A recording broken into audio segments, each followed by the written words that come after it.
4 RBIs as the first pitch of the ball game taken for a strike. And John says that he's getting the curveball over the plate now, Hawk, and that's another weapon for him because his primary weapons are pretty good. And what are those primary weapons? He's got a great change, a very lively fastball.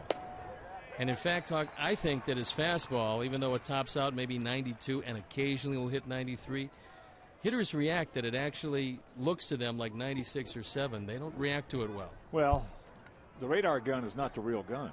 The eyes of the hitter are the real guns. That's true. They'll pretty much tell you what kind of stuff you have on any given day. 0-2 the count.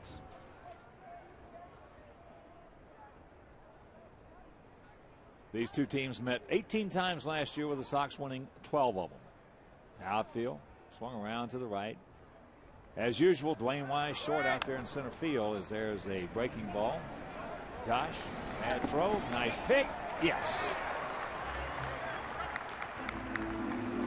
Now Josh Fields has a real good arm, and I would think with a speedy runner, just get it over there, make a good solid throw. That time he threw it from almost down under and almost threw it away. And he had some time, even with Crisp, who runs well. But when you figure that Crisp is coming out of the chute from the right side, you've got an extra step and a nice play by Paulie at the other end. Well, that's one thing that was lost in the shuffle in 08, with the Sox having to play 3 games, finally getting a playoff game. And even though Konerko had a troublesome year offensively, his defense at first base last year was critical to the success of the Sox. Hawk, I think that he picks balls out of the dirt as well as anybody. In this league, I don't know about the National League, but in the American League, there's nobody better at picking the ball out of the dirt than Paulie. And there's a lot of people who probably have a little more range to their right. But as far as a steady glove and a guy that will make a good solid throw to second base on a double play, Paul does it about as well as anybody. Yeah. Well, actually, as far as the infielders go, saving errors, as DeJesus can't get it, and the count 1-2. Paulie saves more errors and more runs from the infield than any other position we have. Boy, great first baseman are a big, big boom. People forget about what a good first baseman Eddie Murray was when he was at Baltimore when we first came up. He was almost a butcher over there and made himself into a terrific first baseman. Well, he came up as a designated hitter because Lee May was the first baseman, and Eddie learned from him and learned how to play the game from him. And there's Alexi. 2 down. That one might have gotten a piece of John Danks on the way through.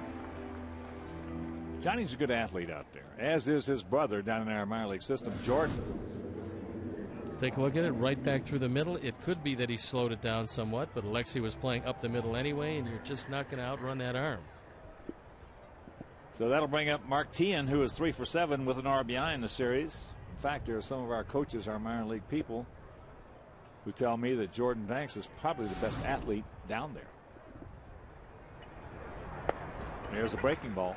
Well, I know he can hit it as far as most of them, except perhaps Tyler Flowers, who can hit it out of sight. Tyler, you're talking about something different there. Ate him up right there. Watch out. Ooh, nice pick. Nice throw right there. And an easy 1-2-3 inning for Danks. And after a half inning of play, it's the Royals nothing and the good guys coming to bat.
Carlos Quinton in the third spot. Jim Thome in the cleanup spot with Jermaine Dye behind him. Paul Canarco at 6. Alexi Ramirez at 7. Dwayne Wise down in the eighth spot today. And Josh Fields hitting 9th. Kyle Davies on the hill, and last September he was as tough as anybody around. You see the 9-7 record for a bad Kansas City team. He's got a good sinker. He has a wonderful straight change. First pitch down low from the 25-year-old right-hander, 6'2", 220 pounds, out of Decatur, Georgia. There's a strike. Take a look at the way the defense lines up behind him. Left to right to Jesus Crisp and Bloomquist. In the infield, Gordon, Aviles, Tien, and Butler. Buck behind the plate. Off the fist. All right, moves into the leadoff spot. What do you think about the move, Stone Pony? I like it for two different reasons, Hawk. Number one, it does take the pressure off Dwayne Wise. He can hit in the eighth spot, and I don't think there's near as much pressure there. Also, you pretty much know that Chris Getz is going to make contact. Now, that wasn't great contact, but he almost beat the play at first base, so you have to applaud the hustle on it. And A.J. in the 2 spot, last year when he moved there, he's not a natural 2 hitter, but the offense came to life. There's a strike. A.J. 2 for 6 in the series, 1 for 8 lifetime off Davies. I have always liked A.J. in the 2-hole. 2-hole has more responsibilities really than any other spot in that lineup. Well, if you're hitting 2 behind a base stealer, you have to hit down in the count. A.J. has the ability to do that, although occasionally he goes after the first pitch. When he's in that 2-hole, he has a different demeanor at the plate, different thought process. He can probably accept the responsibilities of 2-hole better than anybody on this ball club. Well, the number 2 hitter has to be able to hit the ball in that gap between first and second, and if A.J. wants to, he can consistently pull the ball. That's chop foul. I like that move. Ozzie, and I was listening, driving in this morning, I was listening to some of the talk. I tell you, I love sports talk radio. I really do. A lot of people say, well, it's fashionable to say, well, I don't listen to talk radio, especially players. That's BS. Yeah, I listen to it a lot. I do too. I listen to it a lot. You know, you can get a little bit of a feel for the fans and everything else, and there's some good points that come out because that's popped up left side. But there was a lot of drilling going on of Dwayne Wise, and they were all happy. Well, to me, Ozzie is not demoting him. He's doing him a favor for what you mentioned. You know, he's taking the heat off. And I was listening to Jermaine Dye a little bit, talking about the travails of Dwayne Wise, which everybody goes through this. You know, he is not accustomed to being in an opening day major league lineup, and especially leading off. Well, first of all, you have to keep things in perspective. It's 2 games of 162. Well, so that's where the game has changed a lot as well. The culture of the game is because the pressure on a scale of 1 to 10, as opposed to when I played versus now, we played with a pressure factor of maybe a 1.5 tops. Today it's an 8.5, 9. A lot of expectations around this ball club. I mean, you win a world championship and you're in competition just about every year. Big rip by Carlos. It's a tremendous amount of expectation, and that's one of the reasons why things are a bit different than maybe 10 years ago for this franchise, when expectations weren't near as high. But you want that. You want your fans to expect excellence from the baseball team every year. Carlos looking for his first hit. He's 0 for 6 in the first 2 games. Well, you know, a lot of people have overlooked the fact that from 1990 to 1998, the only team in baseball that won more games than the Chicago White Sox were the Atlanta Braves. And Atlanta had a pretty good run. 14 consecutive divisional titles with a tremendous tandem of Schuerholz and Bobby Cox. And some great pitchers. Oh, yeah.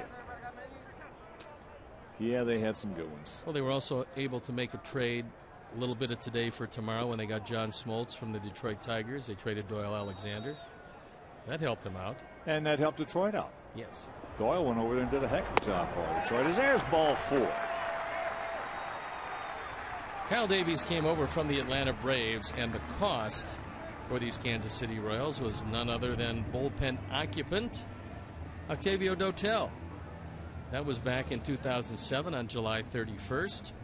And now Octavio does a great job out of the bullpen for the Sox, and Kansas City's ecstatic with Kyle Davies. Yeah, they should be. This was a tremendous pickup for him. For me last year against us, he was as impressive as anybody they have in that starting lineup, and that was including Mesh and Greinke. One thing you have to bear in mind is that he's just 25 years old. He won't turn 26 until September, so you're talking about still a very young man with good size at 6'2". He weighs 220 pounds. And last year he finally decided to quit nibbling and go right at the hitters, and that's what changed him around. That's what he did against us. Tommy takes ball 2. Jimmy 3 for 7 with that huge home run on opening day in the bottom of the 8th inning. Now normally this is not a running situation. However, this combination of Davies and Buck is fairly easy to run against. John Buck has a long, slow delivery to second base. They have the shift on, and there's the off-speed pitch, grabs the strike.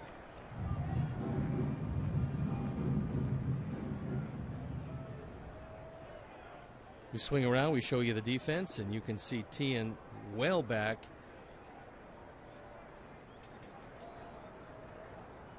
That shift last night took a base hit away from Jim as he had a flare out there in the short right field that a few steps more in would have fallen for a base hit, but it was right to Tian.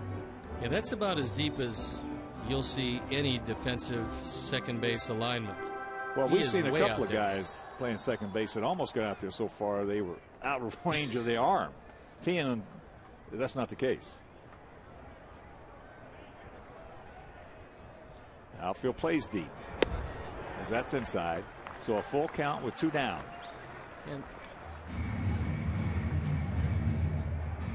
And this is a break because now Carlos Quentin will be running. However, the outfield moved back about 2 steps all the way around to see on a double if they can stop Quentin from scoring.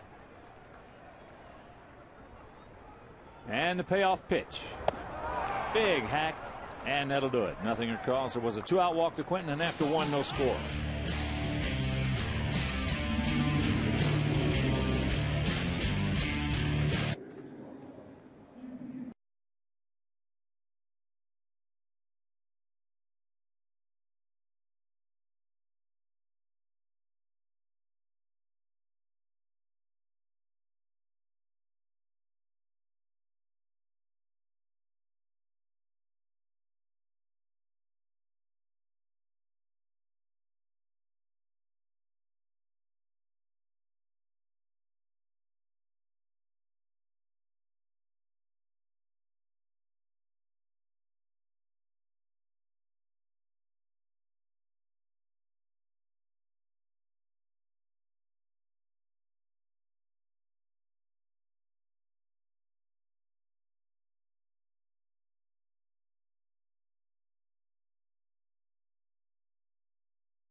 Depending on the size of your group in the party areas like the fan deck, warning track, or individual game diamond suites.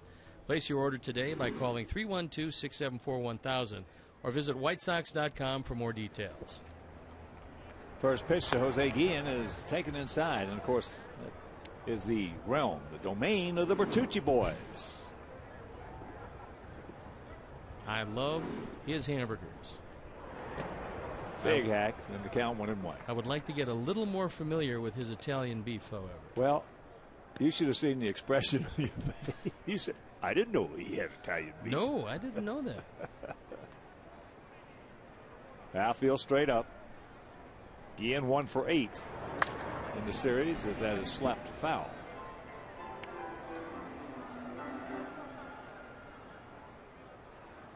Guillen is one of the guys in this lineup with pretty big power.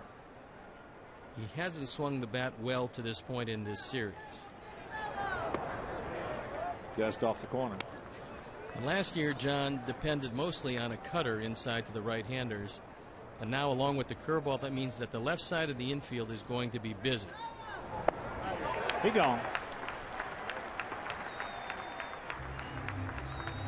Well, I like back-to-back straight changes because he threw a straight change, he missed with it last pitch and went back to the straight change and had Guillen well out in front of it.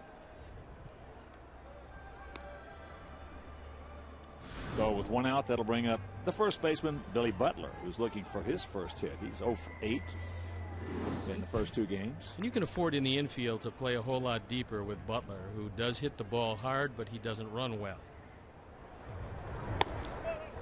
Takes that upstairs.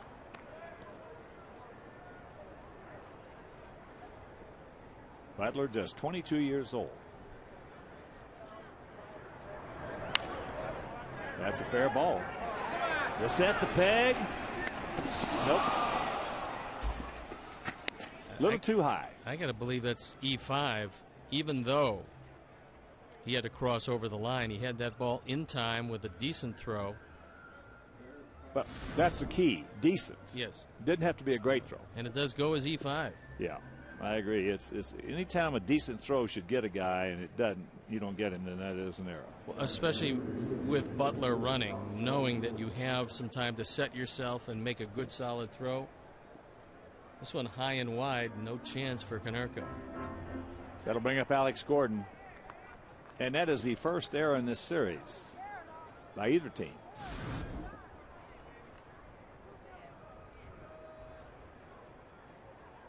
So Josh, who has had 2 outstanding plays in this series, especially one in the first game. And really what was not a tough play makes the error. Well, the diving play that he made in last night's game was outstanding. Yeah, but that one in the first game was... That's special. That yeah, you're not going to see the special. likes of too often. The base is loaded, looping it over the head of the base runner when he had no angle and throwing a strike to get the force out at the plate. Just off the corner, says Bruce Bregman. Gordon has power to all fields. He's an alleys hitter who really hasn't started to understand quite yet just how much power he has.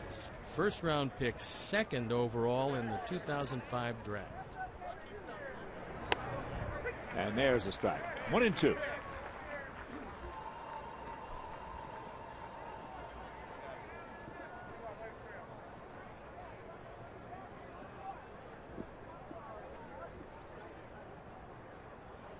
Outfield shading him to the left. Bit of a gap out there in right center. Just got a piece of it.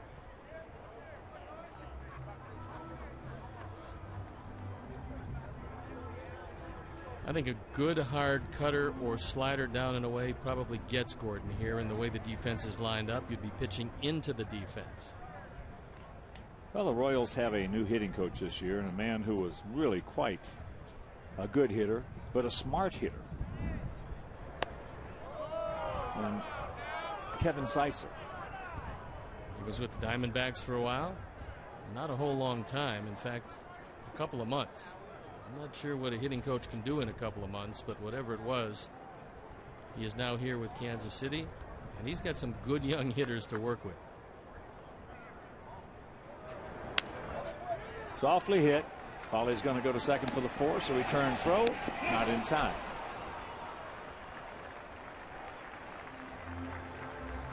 We talked about Paul and the fact that he will get the angle and make a good solid throw. It's a little optimistic with a left-hander coming out to get the double play on this one. You see him make the good toss, and no chance on the replay. Yeah, he took his time on that throw. But the there's no question about what is the toughest job among uniformed personnel in the major league level, and that is the job of the hitting coach. You're dealing with so many different personalities, fingerprints, as that's not a good swing by Mike Aviles, who is 2 for 6 in the series, 3 for 6 lifetime off Banks. But in my opinion, I think that these young hitters are going to gain some knowledge from Kevin Seitzer. I've talked hitting with Kevin, and I'll tell you what, he's solid. Well, the type of hitter he was is the type of hitter that Kansas City has, which is guys that spray the ball around. Yeah, even Butler, who is a very strong right-handed hitter, he'll spray, he'll use the whole field. Well, Butler has tremendous straightaway power. And that's pretty much what you're looking for, because power hitters have a tendency to see that ball out away from them. Well, I've always thought, and to this day believe, that's high into left field. That's a can of corn for Carlos. He'll make that catch, and that'll retire the side after an inning and a half, nada.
Celebrities discuss the day's hottest sports topics and set the table for the night ahead.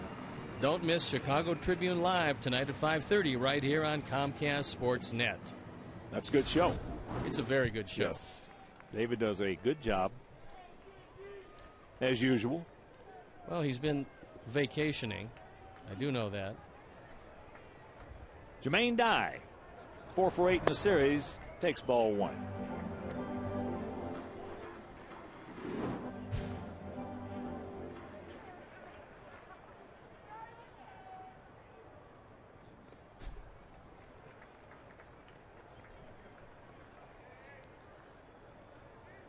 To 0 the count to the big man. He is 3 for 13 lifetime with a homer and 5 RBIs against Kyle Davies. That ball is hammered foul. Well, unfortunately, Jermaine was looking fastball.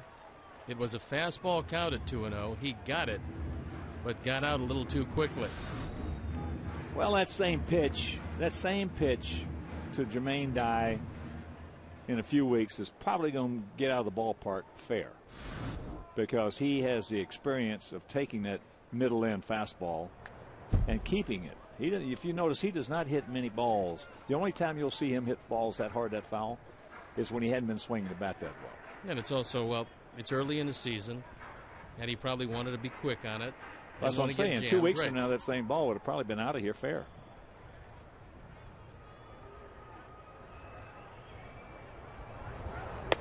But the big thing in a hitter's mind, a powerful man like Jermaine, he covered the fastball. That's what guys, power hitters, have to do. That's the one prerequisite. That's the one cardinal thing that they have to do, is cover that fastball. That's on the fist, and that's going to be caught by David DeJesus on a beautiful diving catch. DeJesus, who played center field a whole lot of last year, moving to left this year, and he made a sparkling play. Bidding for the first hit of the game, DeJesus comes across, makes the dive, and holds on to it, shows it to Gary Darling. Well, they have excellent speed in this outfield with DeJesus in left, Crisp in center, and today Willie Bloomquist in right. Well, you really have to have that kind of speed if you're going to play in their ballpark, which is spacious in Kansas City. If you don't have speed there, you got some big problems. Or you better have 3 outfielders that are going to hit about 35 home runs each. Tough park to do that in. Yeah. Of course, nothing in speed compares to that. There's a base hit by Crawley right back through the middle.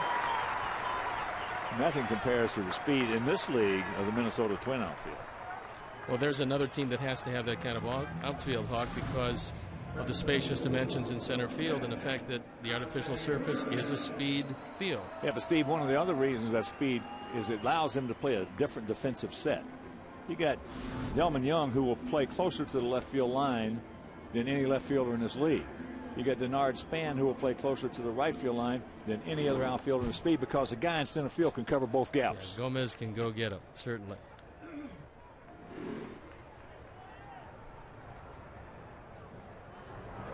So because of the speed of Gomez out there, they're taking doubles down the line away from close.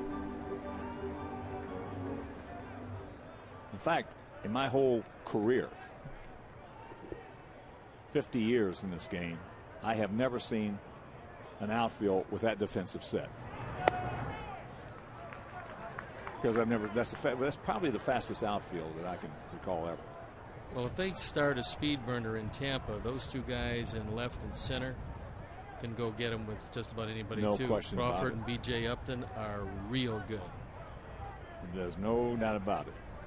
But the one they have to stick out there and right is that ball's hit hard by Alexi. And if you missed that game yesterday, we are now back to Alexi Ramirez, not Yes, Alexei. That's true, because Alexei didn't hit anything, and Alexi's going to break through today because he is my pick to click. Well, where's Dan Hampton when you need it? Oh, number 99. The teams with Lawrence Holmes does a pretty good job. Yeah, they do. WSCR. As that's in the center field. That's a can of corn. And with 2 out, let's check out our picks to click this afternoon. John Walsh, our director and the crew, who, by the way, as you see, won the first. So John Walsh's team leading 1-0. They went with AJ. Stone Pony's going to go with Alexi and Tony Saldana. And I'm going to go with Jermaine Dye. Outfield swung around to the left.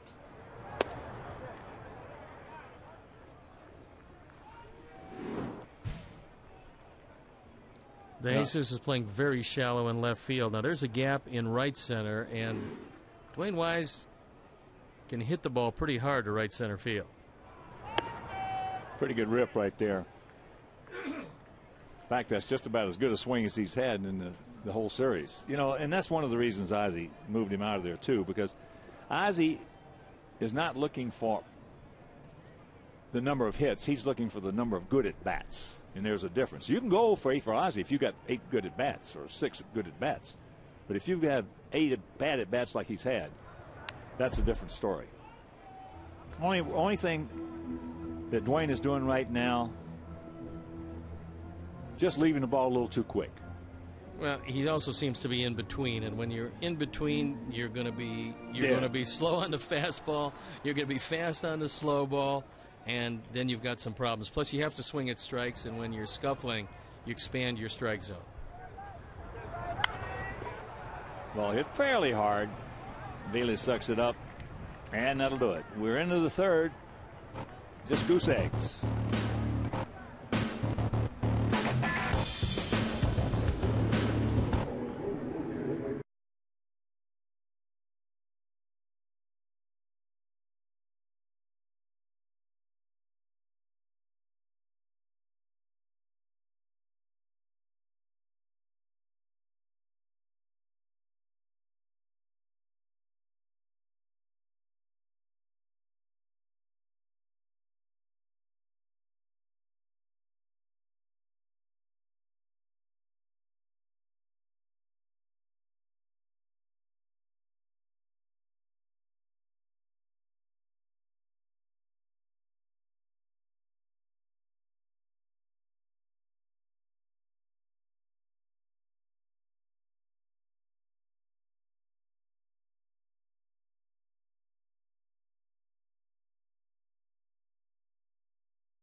gets the job done.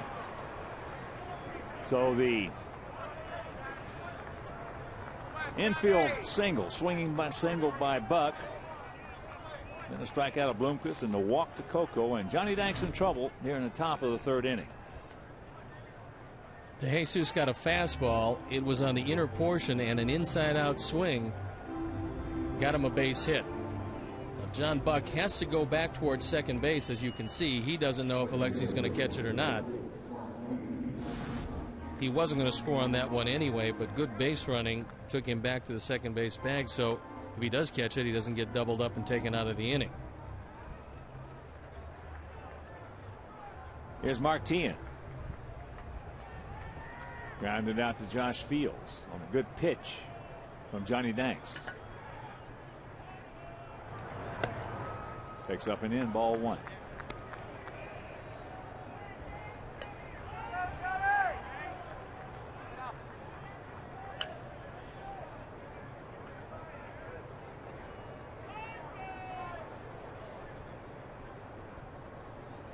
Sacks packed and went out. Right to Alexis, and they're going to double him up. Yes, thank you very much, Mr. Coco or Cavelli Crisp. And that'll do it. We'll go to the bottom of the third. Nada.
The highlights, get Bill Melton's expert analysis, plus listen in on Ozzie Guillen's post-game remarks. Don't miss U.S. Cellular White Sox post-game live immediately following the game right here on Comcast Sportsnet, fans' best friend. Rule of thumb in baseball, make the line drive go through. And Coco Crisp doesn't adhere to that. And nobody's happier than John Danks giving up a line drive only to see a double play get taken out of the inning. And you can see it there as he goes forward. He didn't know where Ramirez was, and that's a cardinal sin for a base runner. Well, it just may have been the positioning of Dwayne Wise in center field that caused Coco, even though he can run, to make that mistake as Josh Fields loops it out there in the right field. Now, if that's the case, it's still a mistake. It would be one thing that the manager would have a word with you, although Coco Crisp is a veteran. He still, as every third base will tell you, every third base coach will tell you when he looks out at you after the bases get loaded, with less than 2 outs, make the line drive go through.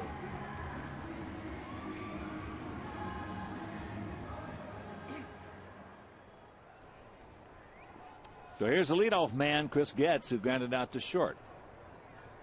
Gordon in on the grass at third. It's actually a very good time for a drag bunt, and I say that because Billy Butler is not going to win a Gold Glove at first base. And if you can drag it by Davies, there's going to be no chance with where Tian is for anybody to make this play. Bobbled. Now the only play is going to be to first. They put the tag on. And that is out number 1.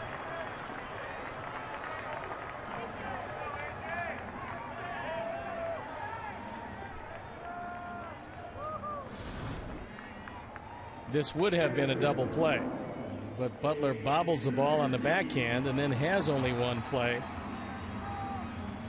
And that's one of the few times where you want to see a guy slide at first base.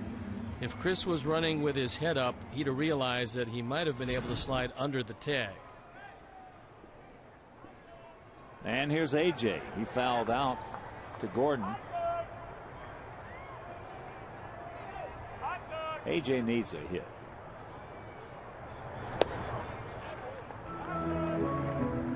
He has a couple of hits in this series, but he needs that big hit to knock in a run for his own state of mind. He's a good low ball hitter.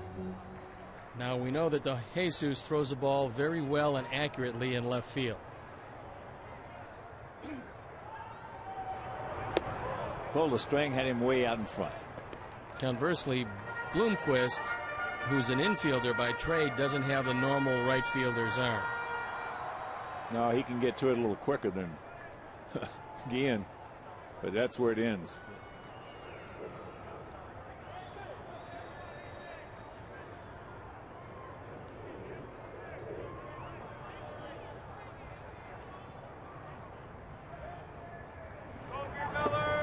Nice pick by Buck.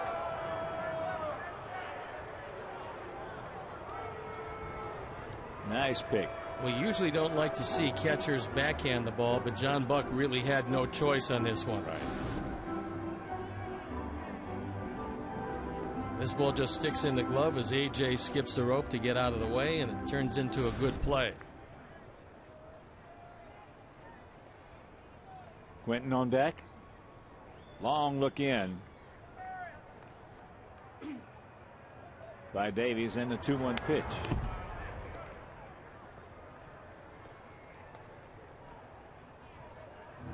It's amazing the mind of a hitter when subconsciously you know your swing is bigger than it should be. You know that, and what that causes is you start trying to cheat a little bit. Anytime your swing's big, the hitter's going to try to cheat. And if he does that, he can't handle the outside corner very well. Or anything off speed. That's hit softly. Butler, Davies right where he should be, and that's out number 2.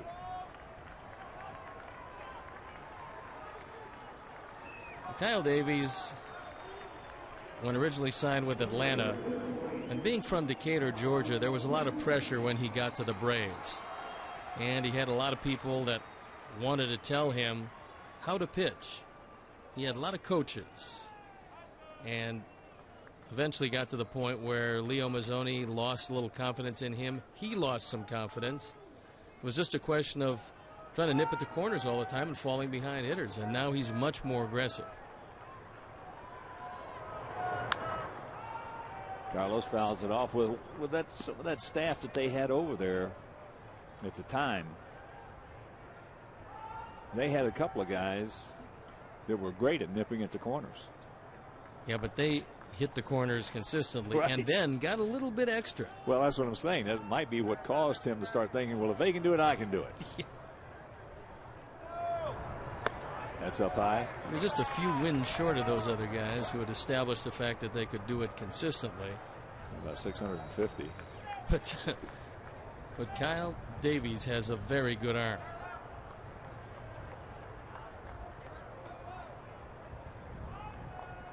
Outfield, for the most part, straight up there deep. Good pitch by Davies. Got in on him, ate him up. And now Carlos got to be a good 2-strike hitter.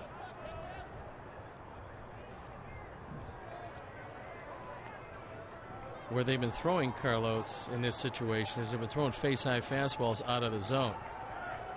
And Carlos, cognizant of the inside fastball, has been going after him. Well, that old saying is so true. Show me a guy that can't be jammed, and I'll show you a bad hitter, because that means he's looking inside. And those are the guys who usually yank the ball foul anyway, and now They hit you've his got foul. big problems with any off-speed pitcher. And that's what happens with your thought process when you start looking in. That's the greatest thing a pitcher can do, is get you looking in. Now that plate expands, instead of 17 inches, it goes to about 23, 24. He should get something decent here with a 3-2 count, because Jim told me on deck he did the damage in the first game, and so I wouldn't think that Davies would be ecstatic about facing him, although he did take him down on strikes in the first inning. You know, and a fastball right there.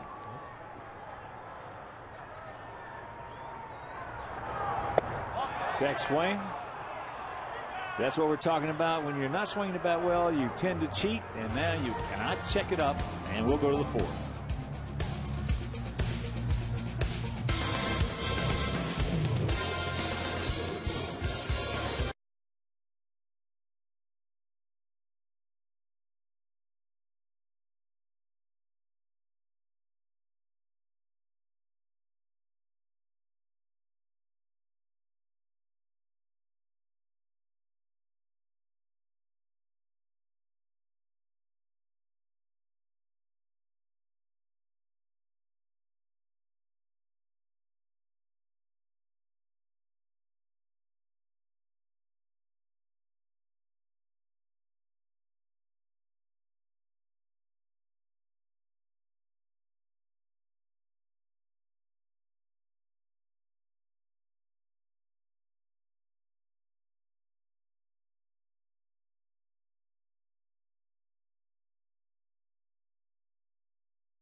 The Duck and the Aflac question.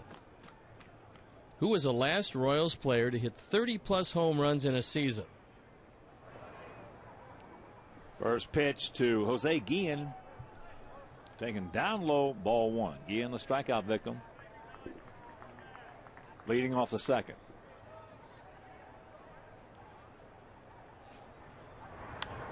Watch out. That's into the Sox dugout. That ball wasn't hit high enough for anybody to get it. AJ thought he had a shot. Ball thought he had a shot, but at the end of the day, it fell harmlessly in front of the Royals dugout. Need a little more pine tar, Jose. Just a little more.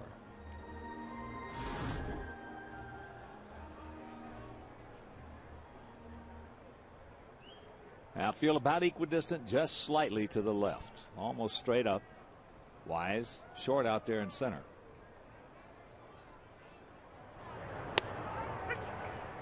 And there's a strike. 1-2 the count. John would like to limit his pitches this inning. He had a long inning in the third.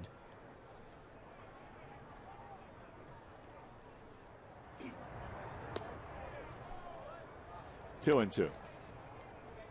You know, that was a problem with one of the nicest guys that I have ever been associated with, who had good stuff. As he strikes him out on a bad pitch right there. One down. But that, I'm sure last year you and Farmio had just ate y'all up a little bit as well. Javi Vasquez. Now, he was a guy, Hawk, that was hard to figure because his stuff, and I mean all of his stuff, was probably in the top 20% of the major leagues with everything he threw, and yet he was a .500 pitcher. And that's really hard to figure out. He's got the best stuff of anybody I've ever seen. with 100 wins and 100 losses. And he was under 500 by 2 or 3 games, 4 games. I also believe that he'll probably do very well with Atlanta because that ballpark is a great pitcher's park. And this one, if you make a mistake with a ball up, and Javi did throw high fastballs, you make a mistake here in the summertime and it's out of here. Well, you know, he's one of those, and a great competitor. People did not realize what a good competitor he was. Javi would grind it out with you, but Javi had 5 pitches. And we used to talk a couple times on the plane. And I told him, I said, Javi, I said, you know, you don't need to throw all 5 to every hitter. No. You know, very seldom, if you think back, very seldom will you ever see a right-hander with a good curveball and a good slider in the same outing. One of them's going to suffer. Because they're so different. One is a spin pitch and the other is a stiff wrist pitch, and it's really hard to have both of them working. That's ground ball to Lexi.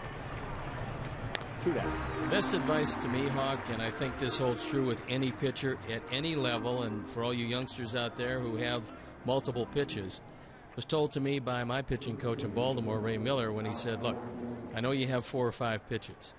Take your fastball as one and pick one of the others, whether it be a curve or a slider. Establish that early in the game. Get your rhythm, throw the 2 pitches, you might vary the speeds of them, and then the other pitches will start to come to you. That's terrific advice. Yeah, because he said if you throw all your pitches in the first inning, then they already know what you have, and you got nothing to surprise them with. A job. That got him.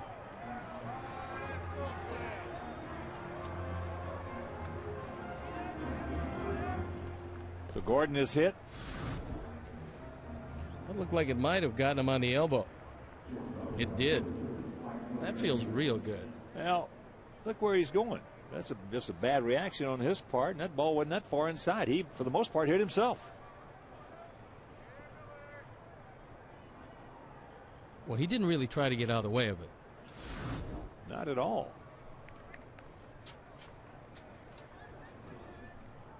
Here's Mike Aviles.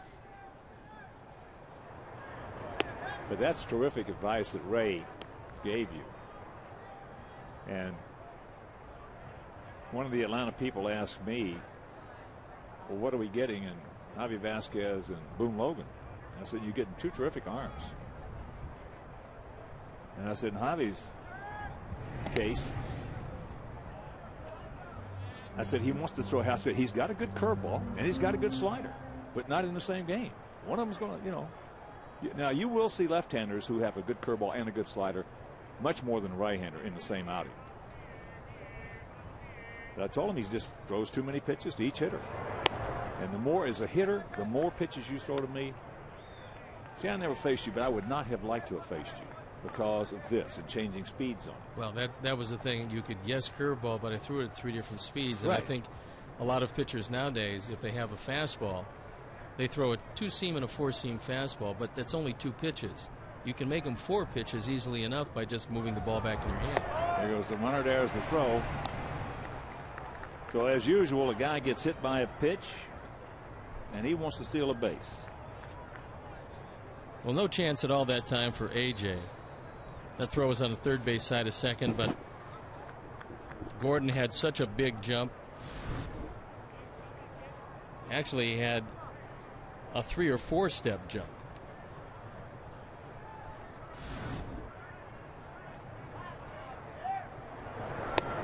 There's the strike, and the count evens at 2. But hitting against Javi, from a hitting standpoint, even though he had that kind of stuff and he struck out a lot of guys, once you saw him once or twice, that third time up, you were dangerous. And that's one reason he left the ball game a lot of times in the 4th, 5th, or 6th inning. But he gone. 2 strikeouts this inning, now has 4 in the game, and we'll go to the bottom of the 4th, still scoreless.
pitcher to hit 30+ home runs in a season, Royals player?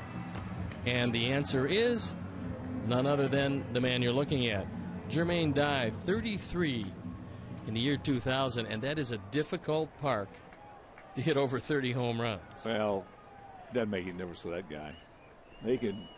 When he was in that Kansas City uniform, he just beat us with both the lumber and the leather.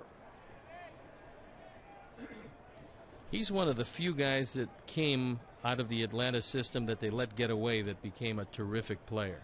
Not too many of those guys around. You can probably count them on one hand. Yeah.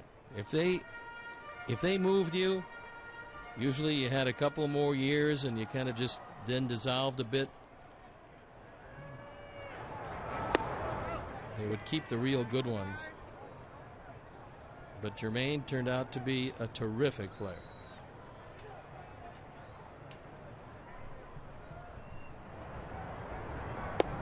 Breaking ball strike. Well, the old adage, you got to be a talent evaluator, but the first thing you got to do is evaluate your own talent. Well, that's what they're doing now, probably better than ever in the major leagues, because the economy dictates that you try to raise your own players. Jimmy chops that one foul, so the count hangs at 1-2. But the real advantage in what Atlanta did all those years, Hawk, was that they knew a little something about their own players that you didn't know, and they would make the trade with you with that little inside information, and they made really good deals. That's up high.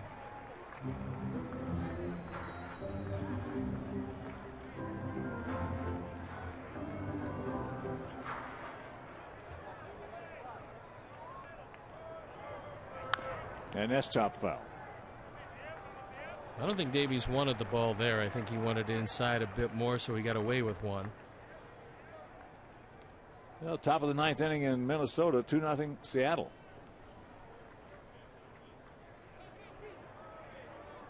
Tampa Bay leading Boston, top of the fifth, 4-0 at Fenway. As there's a good pitch. Up and in, could not lay off of it.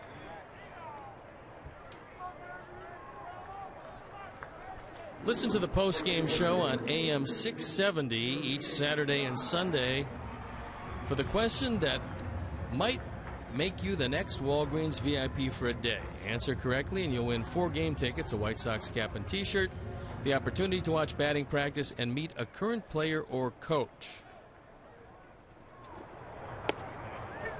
First pitch strike to Jermaine. A lot of day action today around the American League. Detroit at Toronto, Seattle at Minnesota, Tampa Bay at Boston, Yankees at Baltimore. As there's a little fister, and that's going to be caught by Aviles. Cleveland taking on the Rangers down in Texas at 105, and of course the only night game, Oakland at the Big A in Anaheim. The Rangers have been a little hard on the Tribe. They've taken 2 from them. Rangers can hit.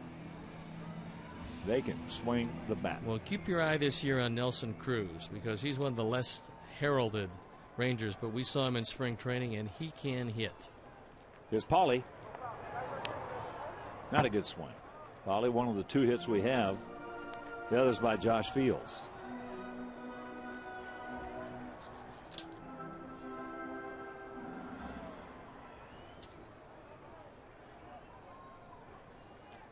Limited slate of action in the National League tonight. Cubs taking on the Astros. That's chop foul. Nets this afternoon at Cincinnati. Also this afternoon, St. Louis hosting Pittsburgh. Dodgers at San Diego, and the Brew Crew taking on the Giants at AT&T.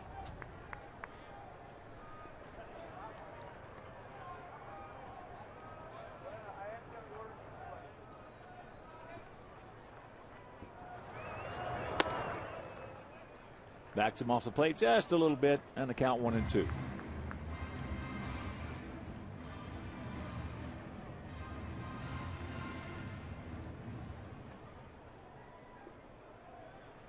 Outfield very deep as usual. That's the way Kansas City plays it, spread out. As he strikes out Konerko, so that is a 1-2-3 inning for Kyle Davies, and we're into the 5th.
John Buck will lead it off here in the top of the 5th inning. 0-2-0 for the Royals, 0-2-1 for our Sox. And we have a couple of corrections to make here on our Major League stat pack that they gave us.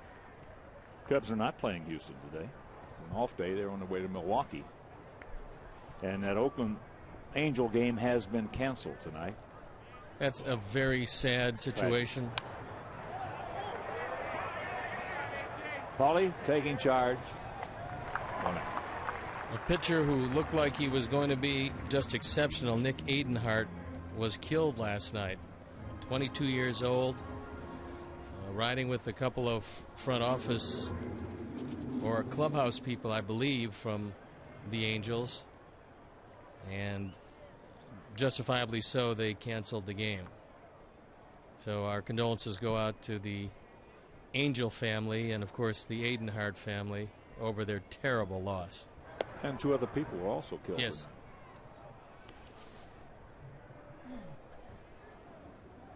Willie Bloomquist struck out, called out on a good fastball from Johnny. And White Sox premium seating, an experience unlike any other. The White Sox offer a range of premium seating options like the Jim Beam Club or new LG Skyline Club.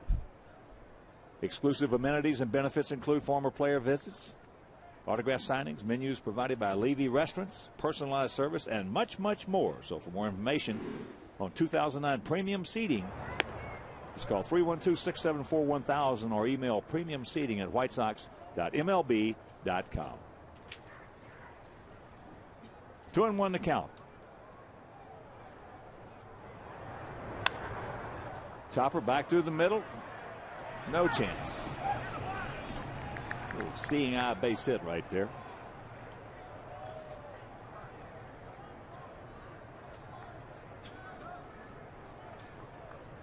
Nice effort by Chris Getz to his right, but he had no chance with the speed of Willie Bloomquist. And now we look at the Feldco upcoming schedule. Over the weekend, the Twins come to town, and then it's on to Detroit for 3-day games, and then to Tampa Bay.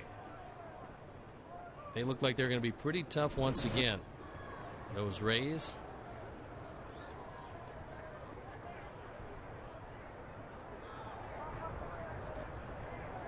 Yeah, that Thursday, Friday, Saturday series, watch out, get fouled. Just will, thank you.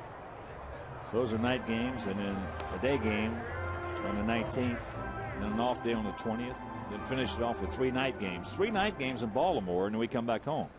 as we were talking yesterday, we have, if I counted right, we have 7 road getaway night games. That's a little bit difficult on the old body clock. 7. Especially now, you know how many the opposition has coming from USLU Field? Night games getting away? I would guess less. 1.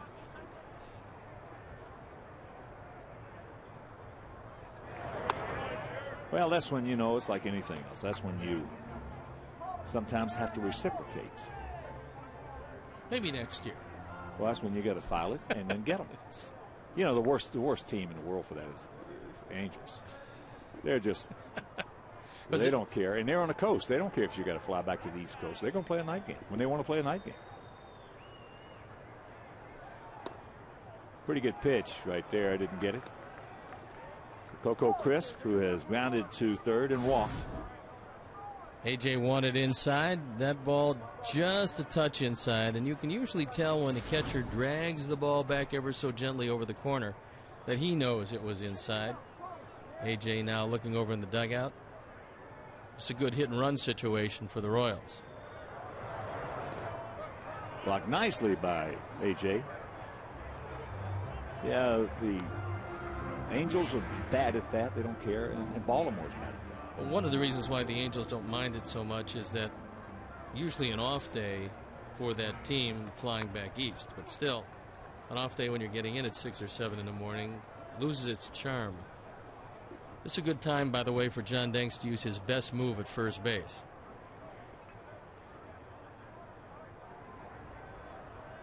Three, 1. And that's ball 4. So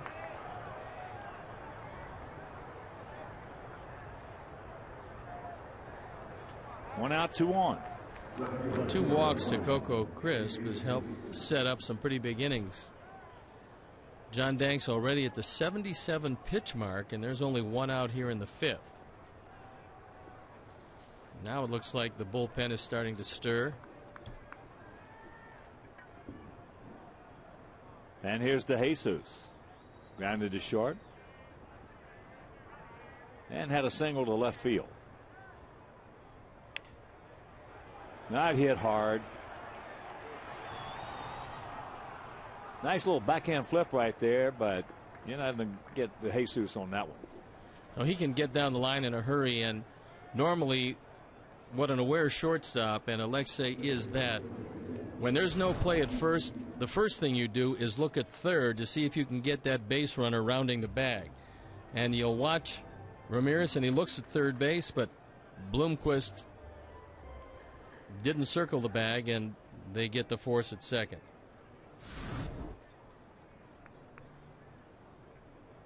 Well, that's the real speed on this ball club when you're talking about Bloomquist, Crisp, and DeJesus. So here's Tien. He's a tough cookie. He has become a tough out. Well, that's one of the reasons why Trey Hillman, I talked with him before the series started, and he said he went to Tien and he said, look, I can't get you enough at bats if you're going to be an outfielder, but I can play you every day if you'll learn how to play second base. And with the help of Frank White, who's one of the broadcasters of this team and a great second baseman in the glory days of these Royals, Tien has learned how to do it. Base hit back through the middle. No. Alexei's got it. Now he's got a gun over. Yes. Nice play. Good jump right there by Alexei. And that'll retire the side. We're halfway home, still scoreless.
and the Tribe on the verge of losing their third straight as Alexi looks out at Kyle Davies.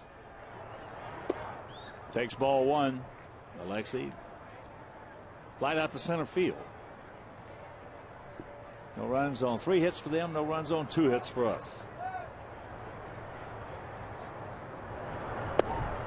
And there's a strike. Well, unfortunately, the Sox haven't had anybody who can steal a base on in a base stealing situation. But if Alexi can get on, this is a great combination to run against Davies and Buck. Well, Davies seems to know that as well.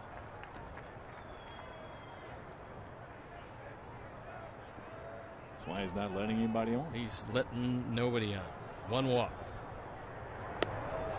That's why a lot of guys call Sandy Koufax the luckiest pitcher in the world, because in the days he pitched, the other team just didn't want to hit. You get pretty good stuff for basically a 2-pitch pitcher. Watch out.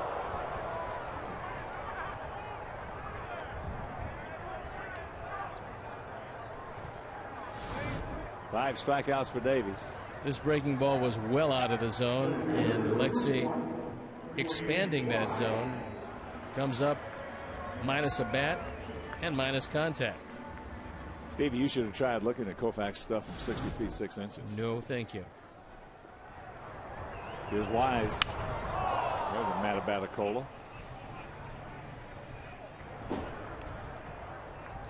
Sox fan young and old can hunt for a prize during the Chicago White Sox Charities Easter egg sale on Sunday, April 12th, as the White Sox take on the Twins at 105. Purchased a colored egg for $2 before the end of the 4th inning. Eggs will be filled with fun White Sox items or a chance to win autographed memorabilia. All proceeds benefit Chicago White Sox Charities. That is 8 in a row retired by Davies, so he's just picking up right where he left off with us last year when he was very impressive. Well, I talked to a buddy of mine in Atlanta before the game today, and he said to me, this guy's got a terrific arm, and the only thing that stopped him with Atlanta was his inability to be aggressive early. And he's shown us today, Hawk, and he showed us last September that he's a different pitcher than he was with the Atlanta Braves.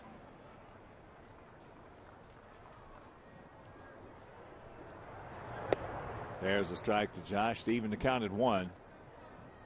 He singled to right field his only at bat. Bit of a gap out there in left center.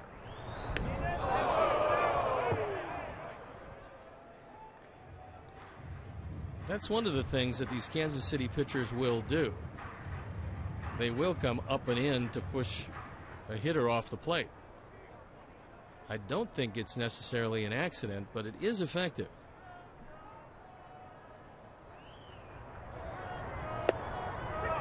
Especially when you can thread the needle on the outside corner. Comes back with just a B pitch right on the outside.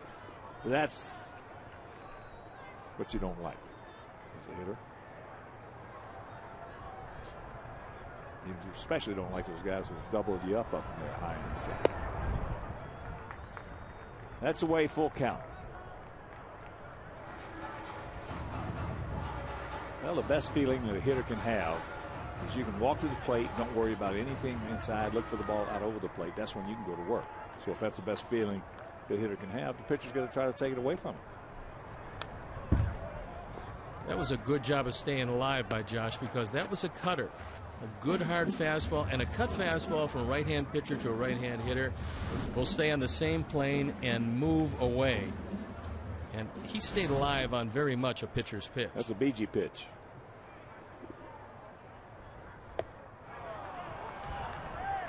That'll do it. That is 9 in a row retired by Davies. Still 0-0.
Once again, as we did last evening.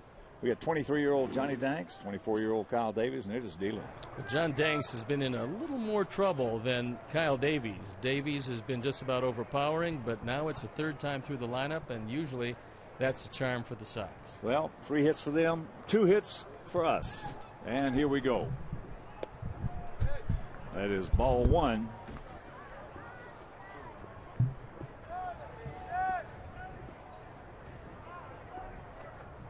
To Jose Guillen.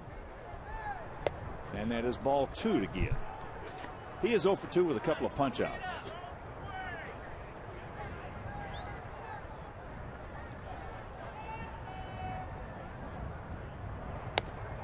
Come on, come back and get him. You don't want to walk the leadoff man. 3-0.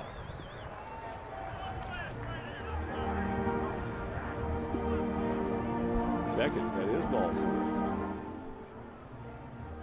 So he did walk the leadoff man.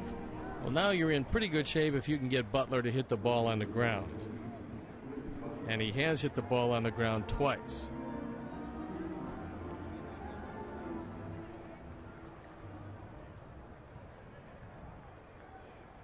Butler taking a long look down to Dave Owen, the third base coach.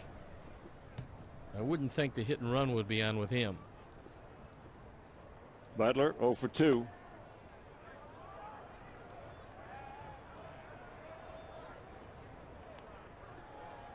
Butler has reached on an arrow and grounded to short. And here comes Don Cooper. Danks has thrown 85 up to home plate. Mike McDougall throwing in the bullpen. And one of the things that Don Cooper is telling John Danks is, look, you got a slow man up there, throw a ground ball, we're going to turn a double play.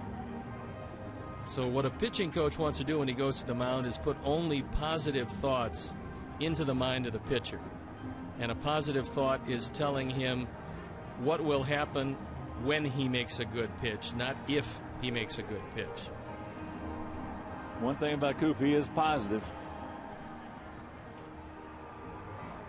Well, what's the worst thing that a pitching coach ever said to you when he came out to the mound? Whatever you do, don't hang this breaking ball. 2-run homer ensued, by the way, because I never thought about hanging the breaking ball. Rather than saying, if you miss with this, miss down, he said, don't hang it, huh? Whatever you do, don't hang a breaking ball to this guy. Oh, okay. I tell you, when I was playing first base, I used to love to come over and listen to some of these pitching coaches or managers and what they said to their pitcher. That is foul straight back over our heads. We had a guy with the San Francisco Giants hawk named Larry Jansen. When he'd come out to you, he would hook his finger into your belt buckle so you couldn't get away. Oh, yeah. Because he would be talking to you for seemingly endless amounts of time, and the Giant pitchers just walk away from him. But when he hooked that belt buckle, you couldn't go anywhere.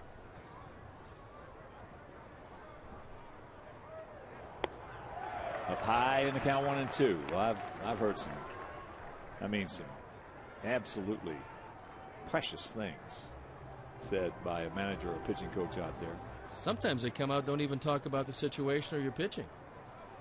That was one of the most poignant things that ever happened. Was we were trying to win a pennant in Boston. That's up high. Jim Lonborg was on the mound. And he was tired. He worked a lot of innings, going on 3 days rest a couple of times. Dick Williams comes out in a big spot in the ball game.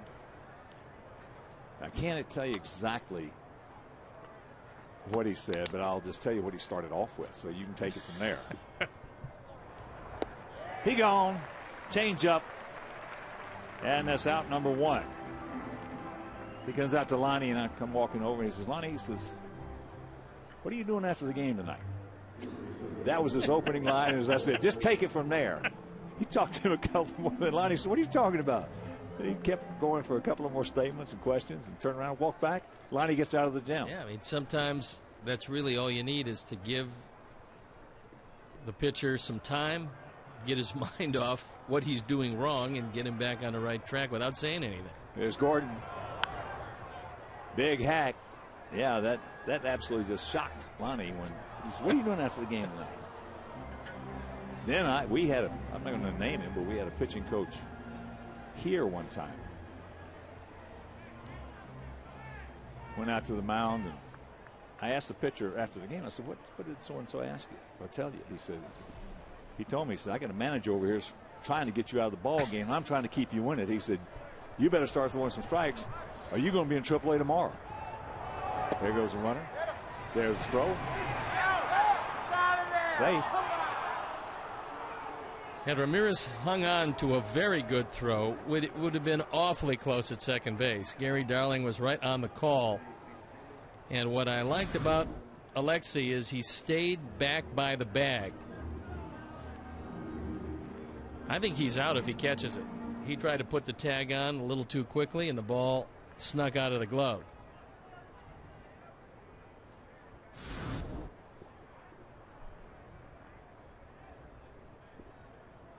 So the second stolen base of the game.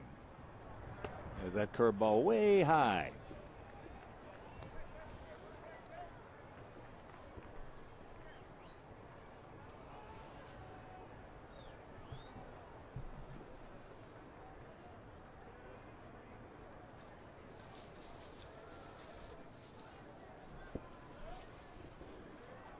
And the 2-1 pitch.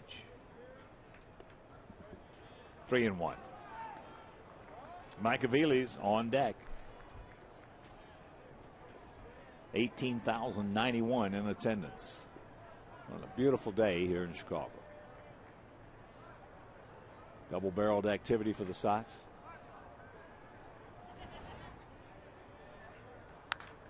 High and deep into right field. Jermaine back on the edge of the track as Guillen will tag. Jermaine will get it back in. That's just missed him right there. I think the wind, which was blowing at 15 to 18 miles an hour when the game started, probably kept that ball in, because Gordon hit this ball hard. He hit it a little too high, and he thought it might have had a chance. But Jermaine got back to the spot and actually drifted in to make that catch.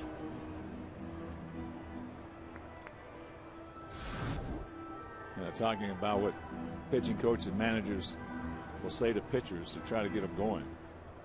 One of the funniest I saw was we were playing in Detroit. Boomer Wells, David, was with us. He's out on the mound. Pitching great. As that ball hit into left field. Carlos is there. He'll make this catch. And Johnny pitches over the leadoff walk. We'll go to the bottom of the sixth.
Minnesota Twins to the south side. They will be mowerless.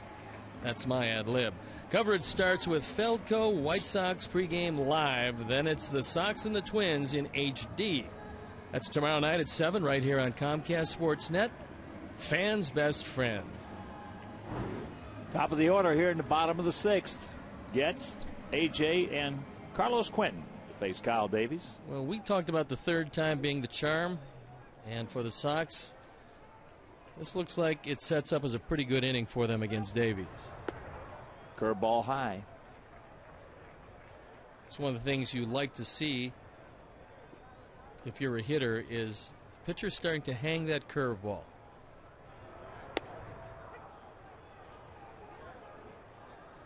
One and one to count.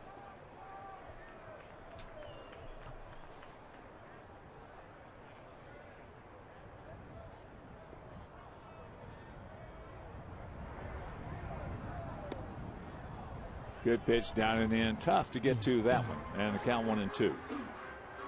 Good. Chris is grounded to short and grounded to first. I think when Chris gets a little more experience, he's going to lay off that pitch, but it started off inside and kept on going further inside.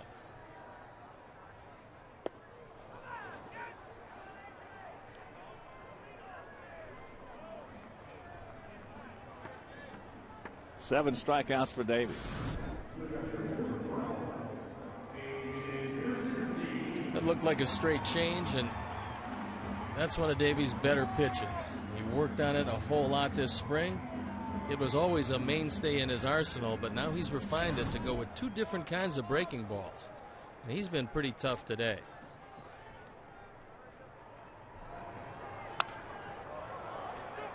Now the Matabatacola. And 2 down. Davies making it look easy. One of the things he has done, Hawk, is he stayed aggressive. I mean, more times than not, if the first pitch isn't a strike, the second pitch is, and then he sets you up for something off speed. But you have to respect his fastball because it's probably a better than average fastball. Here's Quentin. Carlos has walked and he has struck out. You've been with us all the way. You saw that check swing strike out his last at bat. As we mentioned, they'll tell you when a guy is cheating, and when he's cheating, he's trying to cover the fastball. And if it's a slider, hard slider, like that one was, you got no chance to check it up. How difficult is it, Hawk, to stop your swing once you've started? Well, that's according to the hand strength. You see, one of the best I've ever seen at doing that was Big Frank Thomas, the Big Hurt. He could start his swing and then stop it before he took it through the zone? Yeah. Yep, he was one of the best I ever saw at that. Was he consistently as good a right-hand hitter as you saw? For 8 years he was, yeah. Yep. Well, numbers prove that. And even though numbers can be very misleading in baseball, his weren't. High right side. Tian giving chase. Well, there's that, what we were talking about the other day. You know, you get a first baseman pop up in ground foul territory. You get the second baseman. They got to know which way the wind's blowing. He's trying to keep checking out the baseball rather than just getting over there. And what you do is you run as hard as you can. Now, Billy Butler, quite obviously, is a designated hitter, so he has no chance. And Tian, not realizing that the wind is going to continue to take that ball toward the stands, couldn't come up with it. And that's another life for Carlos, because that ball was well in playable territory when it left the bat. Especially in a close ball game. Full count.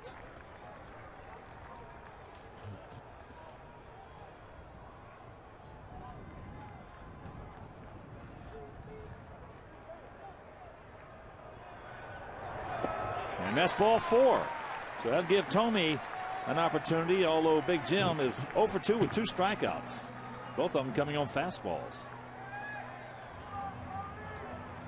This is where you might think about running with Quentin. He's not going to steal a lot of bases this year, but for a big man, he's got some pretty decent speed.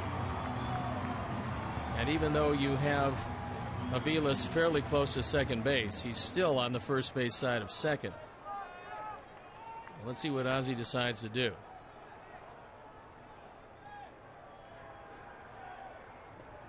Checks it up in the dirt. There goes Carlos. There's a throw. Perfect throw right on the money. So that'll retire the side, and we will go to the 7th. Nada, nada.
Of 3 hits, walked 3, fanned 5, got out of some very tough jams through the fastball, the straight change, and the curveball for strikes. And he exits this one with no score. Mike McDougall takes over, and he really forced his way onto this team with a magnificent spring. Last year, the ERA very good. He appeared in 16 games. And when he throws his slider for strikes, right-handers just as soon go home. The question is, can he keep it in his zone? And when he does, he consistently has plus major league stuff across the board. John Buck, Willie Bloomquist, and Coco Crisp, the schedule hitters here in the top of the 7th inning.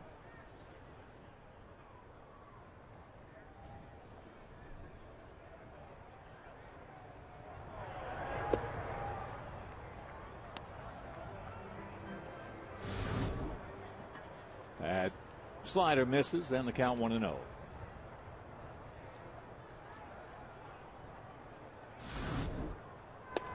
There's another breaking ball, the slider, and the count 1-1. That's a shame, you know, that with his stuff, his ability, that hopefully he can get it in check now. And there's another breaking ball with a guy who can throw in the mid-90s with that kind of movement to become a breaking ball pitcher. Well, you know, it's like we were talking about pitching backwards before. Might be one of those guys in his own mind that has to pitch backwards. Well, that's his comfort zone. He feels he can throw the slider for strikes. There's another one. And he's thrown 4 straight. 4 straight. Now, I think where he gets in trouble, Hawk, is he tries to be too fine with the slider because guys just don't hit it when he throws it for strikes. But he'll look at that outside corner and it moves well off the corner, and then he has problems. They just take it. There's another one. That one into right field. Jermaine is there. And that's out number 1. But here you go, guys. I said, you got one of the best fastballs in the American League, if you in terms of velocity and movement, certainly movement. And John Buck, who had 224 last year, he throws in 5 pitches, 5 sliders. If he's going to pitch backwards like that, fine. If he's going to get guys out, because he wasn't getting guys out the other way.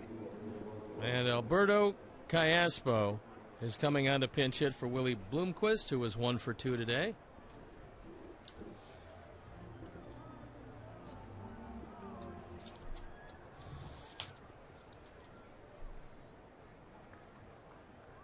pretty nice totals last year, as he had over 300. And you have to watch the bunt, especially to the right side.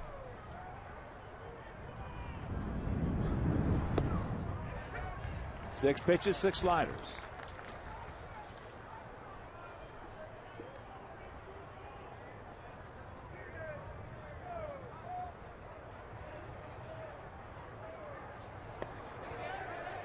He did not go. And the count 1-1. You can go to, there's a 95-mile-an-hour sinker. But you can go to 100% of the opposing hitters in the American League, and you might have 1%. And I might be stretching a little bit there. Of right-handed hitters who will say they don't mind hitting against McDougal. No right-handed hitter likes to hit against him. So Calespo with the single.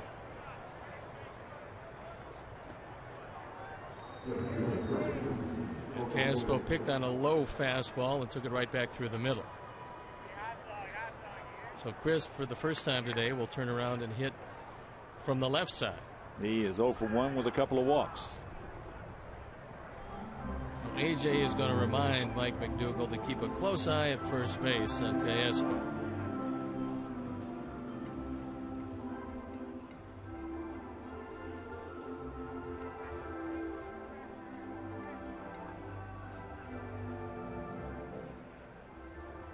Matt Thornton loosening up down in the pen.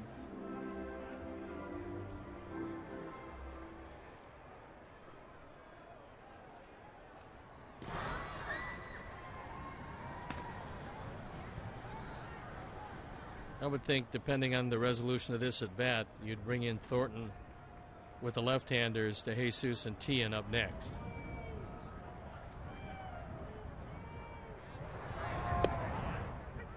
Takes the bunt, takes the strike.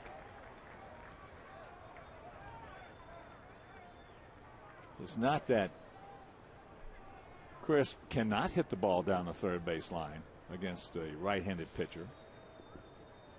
But Josh might want to come in another step or two.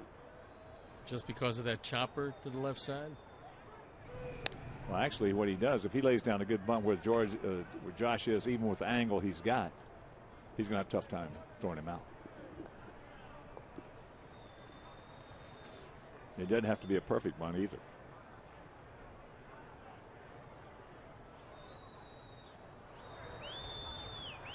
Just a decent lead by Alberto. That ball hit into right center field, turning away from JD. You can see that coming.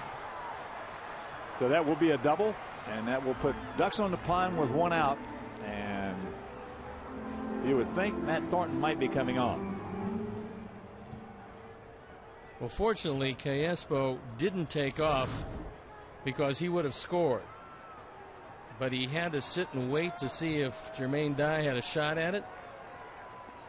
Jermaine didn't. Good piece of backing up by Wise. And here comes Matt Thornton with no margin for error.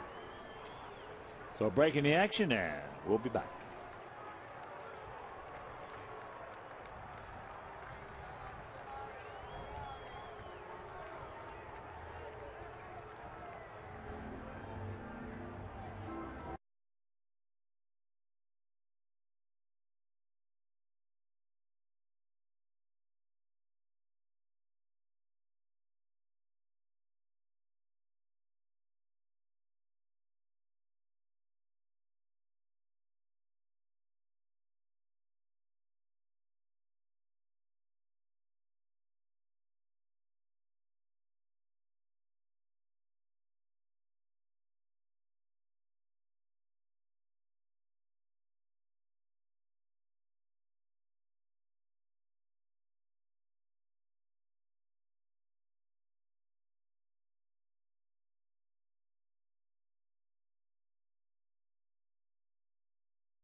Matt Thornton takes over for Mike McDougall. Thornton last night threw an inning, struck out one. It was a perfect inning. Last season, a terrific year for Matt. 2.67 ERA in 74 appearances. He inherits base runners at second and third. The infield has to play in at all four positions.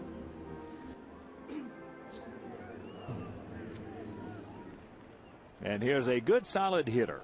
David DeJesus, who's 1 for 3 today.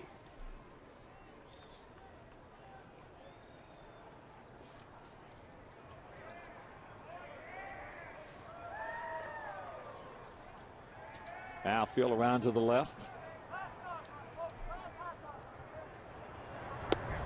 Takes it right there. First pitch. DeJesus last year hit .307, 12 homers, but he knocked in 73.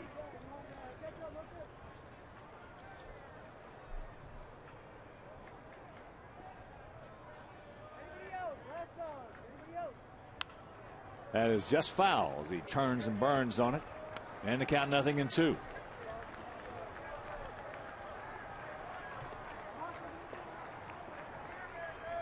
Well, there aren't many times when you consciously go after a strikeout, but this is one of those times. And DeJesus has never fanned 100 times in a season. Last year, striking out only 71 times. High and wide.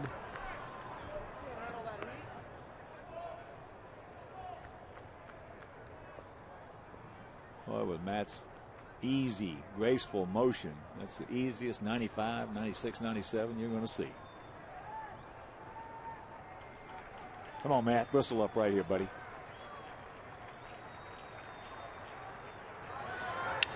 Ate him up. Runner's going to have to hold. And boy, that was a magnificent pitch right there. Just ate him up. Threw that fastball in off the plate inside.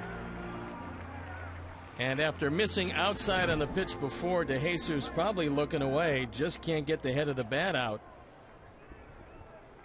Looked like he hit that one with the Sporting News. Getting ready to say, that's where you go back as a hitter and pick up your thumbnails. And Callaspo looks at it and realizes with Getz right there, there's no place for him to go. So he goes back. Great pitch by Thornton. Here's another tough cookie, Mark Teahen. He's 0 for 3 today. 3 for 10 in the series.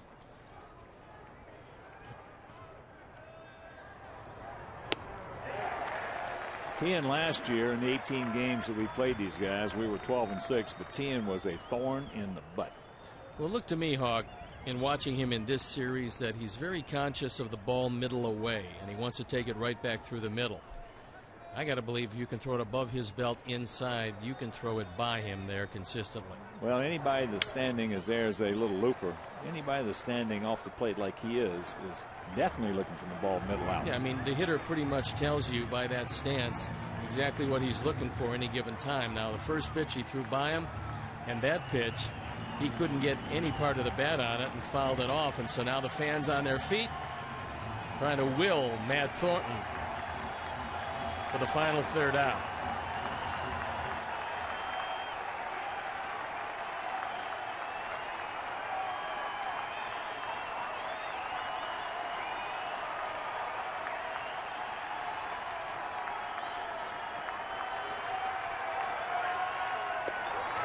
That slider away, 1-2.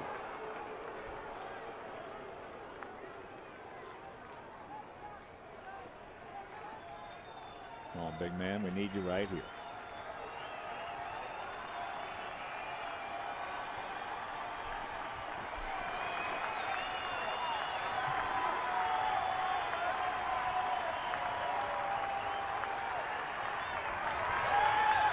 He gone. Yes. Great job by Matt Thornton. Standing the Ducks on the pond. And 7th inning stretch. We need one to take the lead.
McDougal says, thank you, my teammate, Matt.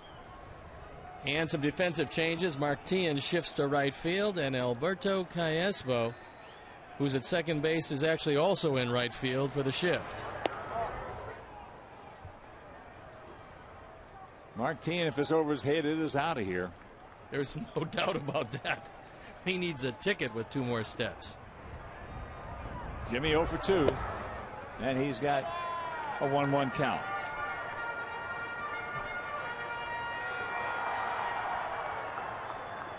That bullpen looks like they're just about starting to stir for the Royals, as this will be the 90th pitch by Davies. Pulls the string on him, had him out in front. Boy, his changeup is really. His changeup to me today has been his best pitch. Hawk, if you can throw it with the same arm speed and the same release point, a hitter can't pick it up because the spin comes out just like a fastball. No doubt about it. Jamie Wright comes back with a fastball, hits him on the fist, pops him up. Easy play for Buck.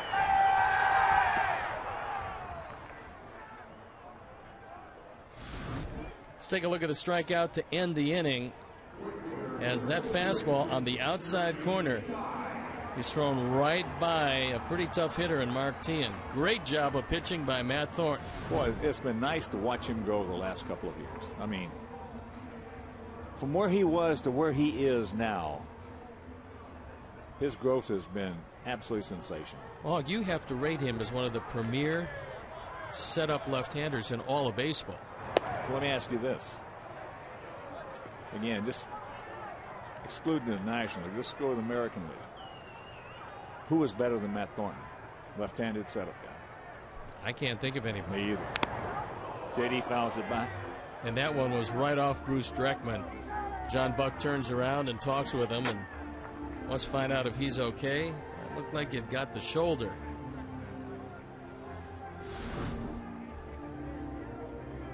It got the right shoulder. And John Buck does what any veteran catcher will do, is give the umpire a chance to collect himself a bit. Not going to hurt any less, but I know some catchers that will not do that. They don't want to take away from the rhythm of that pitcher. Umpires really like those guys. They're going to get a lot of pitches for your pitcher then. And then you tap him on the arm and you ask him if he's okay. The 0-2 pitch. That's squibbed off the end of the bat. Base hit. Tien now comes on in quickly, gets to it. So the little soft single to right field. That's just our third hit. That looked like a straight change, and he got it up high. If you keep that ball down, Jermaine can't do anything with it. But he's able to hit it off the end of the bat, the third of 3 singles. And now Buck goes out to talk with Davies. And Konerko will be the hitter. He's 1 for 2, had a single in the second. He struck out in the fourth. Oh, Gabby Hartnett used to say that. Former Hall of Fame great. Main responsibility of a catcher is to find his pitcher's rhythm, get him in it, and keep him in it. Sometimes easier said than done. Well, sometimes it doesn't happen. You can't get him in his rhythm that particular outing.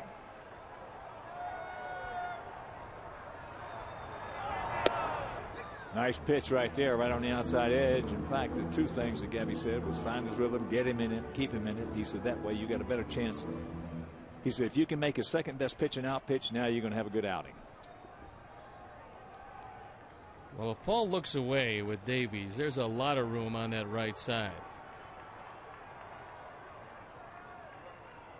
Yet Callasbo playing up the middle. He's cheating a little bit toward the bag. But that big hole on the right side, because Billy Butler, who doesn't have good range to his right, is holding Jermaine close. Well, Callasbo could really go to his left more with Konerko at the plate and die at first. I mean, your cheating distance is commensurate with the speed of the runner and the speed of the guy at the plate. Obviously, you got a speed burner on first, and you got a guy that can run it home. He'd have to be 2 or 3 more steps to his right. But they wouldn't be these two guys. No.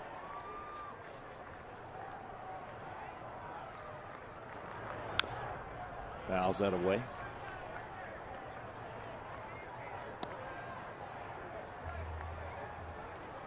The ball, 2 strikes, 1 out here in the bottom of the 7th. 0-5-0 for them, 0-3-1 for us.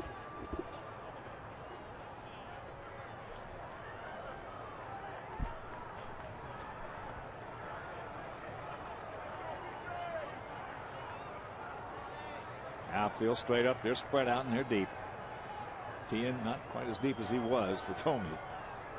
Couldn't be too much deeper. Lays off that slider. That pitch right there, that slider, or if it's a cutter, if that pitch was a cutter, which had a chance to be, then Davies going to have a big year for these guys. Well, I think it was a cutter because he threw it awfully hard, and it didn't seem to go down very much. It just went across. Comes back with a fastball. Yeah, if he's got the cutter that can move that much, then he's going to win some ball games. Well, it's pretty easy philosophy, Hawk, in that a hitter's job is to hit the ball between the label and the name. A pitcher's job is to get the hitter to hit it either between the hands and the label or between the name and the end of the bat, and that's what a cutter does. Hitter looks at it, measures it, thinks about the sweet spot, and it moves to the end of the bat and you can't get anything into it. Well, I've hit a lot of them off the end of the bat. That ball hit deep to left field. Not deep enough. De Jesus is there. He just missed it.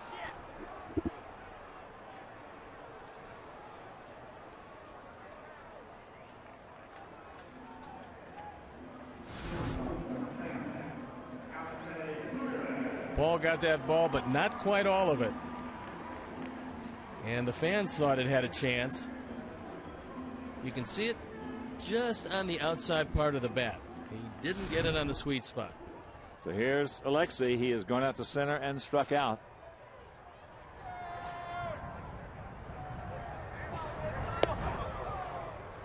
Big swing Alexei's got going for him. He's looking for his first hit in this series. He's 0 for 8.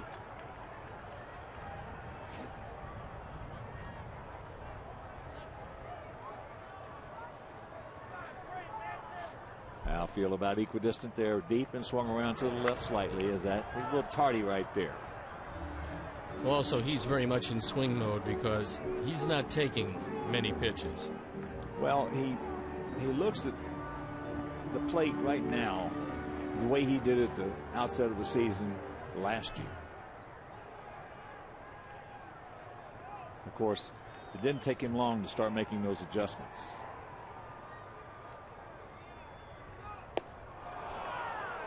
And that'll do it. Into the 8th, still scoreless.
inning in the opening day game, struck out 3, got the win. On pace to win 81 this year. Last year, 72 appearances, ERA of 3.76. And Hawk, you talked about the slider that he had in spring training was as good as anything you've seen him throw, and he had that on exhibition that opening game. Yeah, he's right now. He's got the best breaking ball we've ever seen him have in a White Sox uniform. Jose Guillen 0 for 2 with the base on balls will lead it off here in the top of the 8th inning.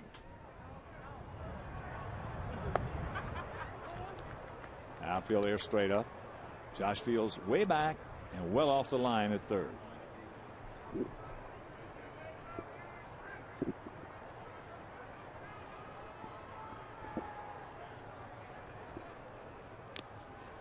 Good pitcher's pitch right there. Guillen chases it.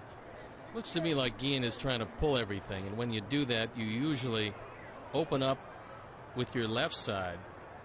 You can't really do much with the outside pitch except roll over it and ground to the left side. Mike Jacobs is in the on-deck circle. And that's ball 2.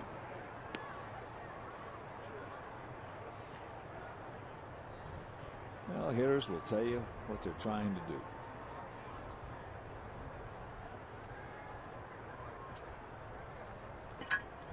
If you can watch them. Some guys can't watch them. They don't want to watch them. There's a base hit lined in the center field. So the leadoff man aboard. White Sox fans, stay up to date all season with the team text alerts and video alerts for your mobile phone. Text Get White Sox to 65246 to sign up now. And if you're just tuning in, Johnny Danks started, went 6 innings, no runs, 3 hits, 3 walks, 5 strikeouts. But it was a battle for Johnny. He had pretty good stuff today, just didn't have his real good control. No, but he was able to pitch out of some very difficult innings. That's what I like. That's what I like. As Burley did in the first game. He went 5 innings, battling his behind off.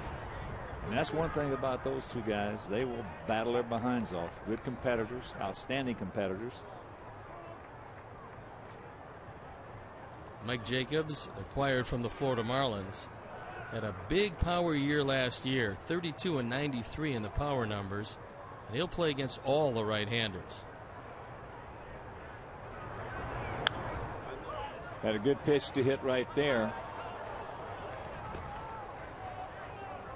Up out over the plate and couldn't do anything with it. And in evaluating his club, I talked with Dayton Moore, and he said that he knew he had to shore up the bullpen and get a little more power in the lineup. He was able to do that with Juan Cruz and Kyle Farnsworth, although Kyle had a tough time opening day, and he got a whole lot more power with Mike Jacobs. That fastball up and away.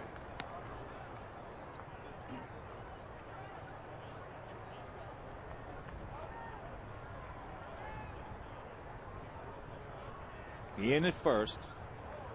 He has a stolen base in this game. Kansas City has 2. Just a short lead. And there's the strike. 2 balls, 2 strikes to Mike Jacobs.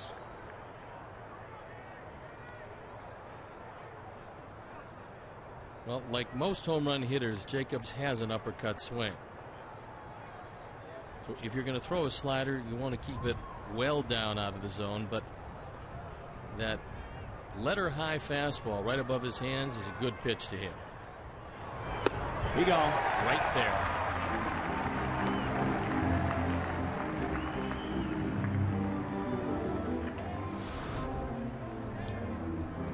See a high fastball and an uppercut swing, and they don't mix. It turns into a strikeout. Well, it's all right.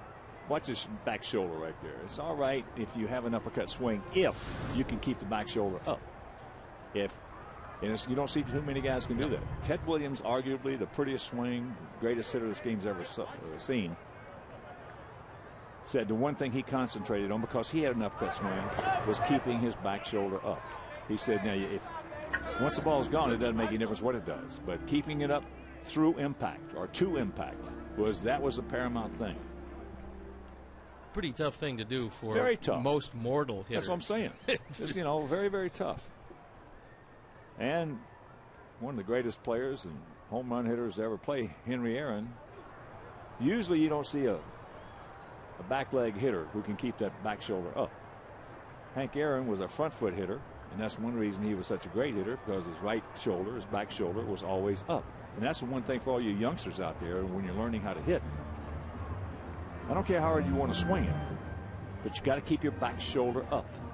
And another factor with Hank is a lesson to a lot of young players, especially guys who maybe don't have the kind of power that they will eventually have. When Hank came into the league, he was a line drive hitter to right center field. And as he got older and understood what pitchers were trying to do to him, then he started to become a pull hitter and a prolific home run hitter.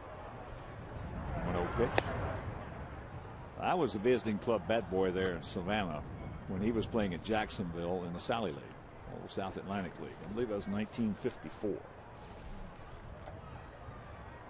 And he tied for the league lead in home runs with Tom Giordano that year. I believe they both hit 25. But he was, you know, skinny. He was a second baseman. There's a chopper foul. Skinny and pretty good wrists. That's the whole key. He had the hands like and the Ernie wrists. Banks. Now, is that the Tom Giordano that went on to become a scout? Yeah. With Baltimore? Yeah, nose bigger than mine. Many years? Nose bigger than mine. His weighs more. Mine might be a little longer. His weighs more. I've known Tommy for a long time. I saw him last year in Cleveland. The 1-2.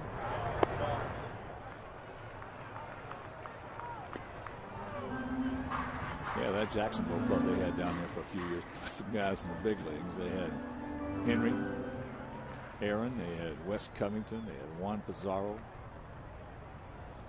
Pretty good names. Yeah. And more. That's out of play left side. So a full count to Alex Gordon. And the question is, if you're Trey Hillman in a 0-0 game to stay out of the double play, do you run with Guillen? He did steal a base in the 6th after a walk. According to how his legs feel, he does not go. He gone. Well, that's that good slider you were talking about, Hawk, because it just froze Gordon. We'll take another look at it. Well, that was a fastball. That was on the outside corner. Yeah. That's a situation right there that'll tell you that Guillen is not real happy about his legs the way they feel, because if you're not going to run him in that situation, you're not going to run him. Now, he did steal a base earlier. That might be the reason he's not running now. Breaking ball, good one. Neely's 0 for 3, a couple of flyouts to the left and a strikeout.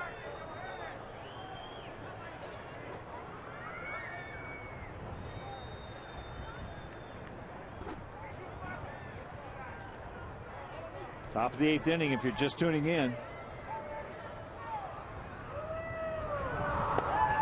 There's a breaking ball and count 0-2. Well, the Sox are going to be happy to see Kyle Davies depart this game, and you would think that after 7 strong innings that would be it for him. But first things first.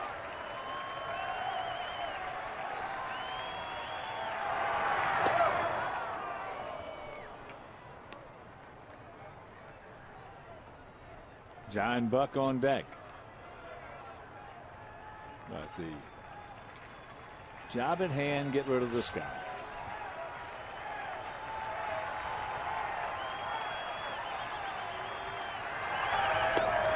Breaking ball, he gone. And that'll do it. He strikes out the side after giving up the leadoff single to Guillen, and we'll go to the bottom of the 8th.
Mayhay.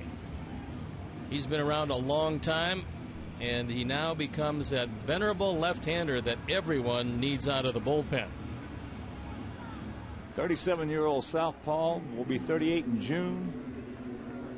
As you were talking about in between innings, Stone Pony, he has persevered. Well, you have to, and it just really shows, Hawk, that if you're a left-hander and you can get the ball over the plate, you will find a job as long as you're healthy. 7 different teams for Ron Mayhay, and now he's established himself as one of the most valuable members of that bullpen. He had a lot of people that wanted to sign him, wanted to trade for him. Brian Anderson with a big hack and just underneath it. So Brian making his first plate appearance of the season.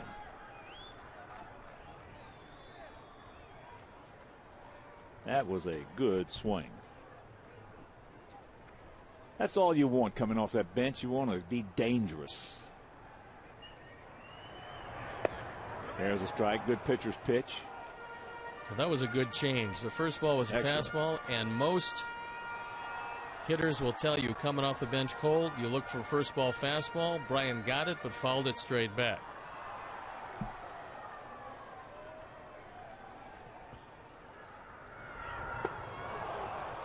One out.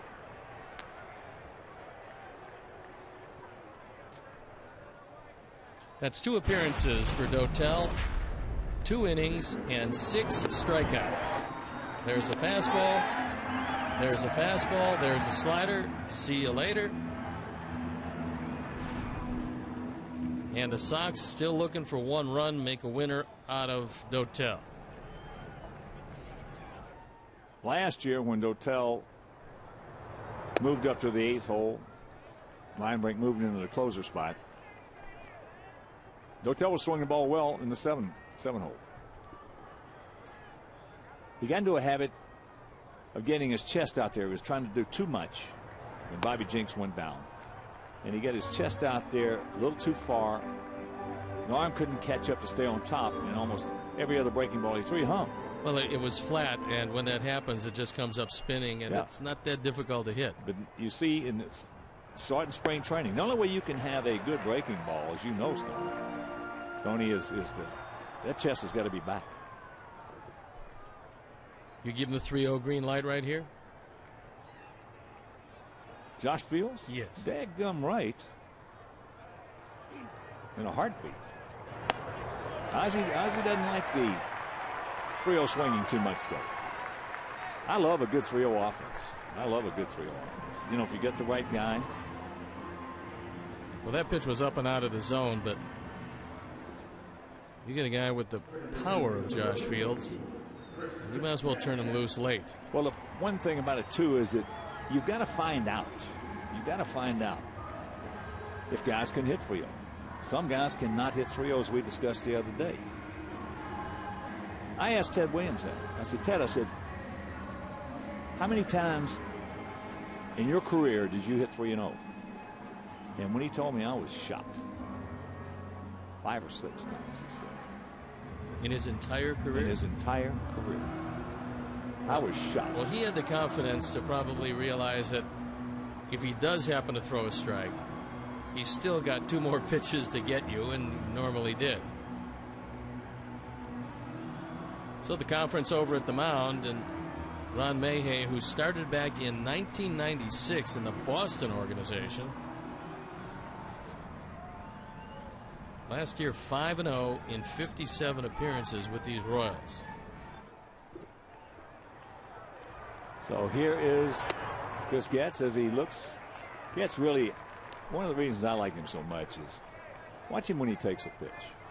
He's looking that thing all the way back into the catcher's mitt. He's going to be a good one.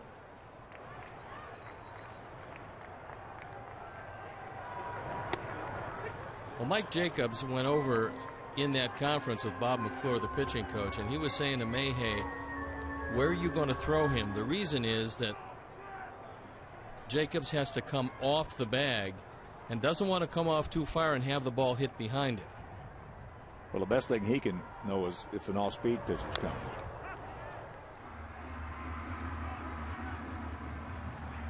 then to go along with a count. With a 1-2 situation right here, if he throws him a fastball, chances are he's not going to turn and burn. Well, if he throws him a breaking pitch, then he wants to hang around that bag. Well, they're playing him as an off-field hitter with Coco Crisp over a couple of steps into left center. And the one thing that Ron Mahay doesn't have is the exceptional move to first of his pitching coach, Bob McClure, because he had one of the best moves I've ever seen. What did Mahay say? He started off as an outfielder and then changed over. Yeah. There's a ground ball, second base. There's one. Drops. Whoa, wait a second. That was a terrible call by Gary Darling. Was. Because he wasn't trying to throw it. He just plain dropped the throw. And I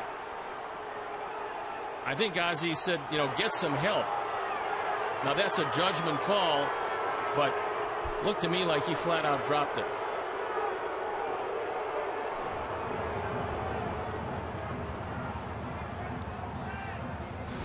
Now Kansas City catches a big break right there. He took his eye off of it. He dropped the ball. There you see him take his head off of it. That's just a bad call. Yeah, I'm not sure that he ever had complete possession of that ball. He didn't. But as it turned out, Gary Darling was in position. He called him out. So here's AJ.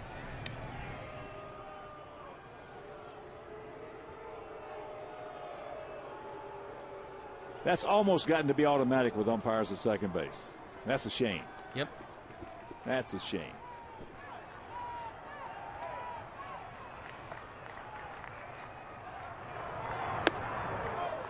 AJ could not get that one.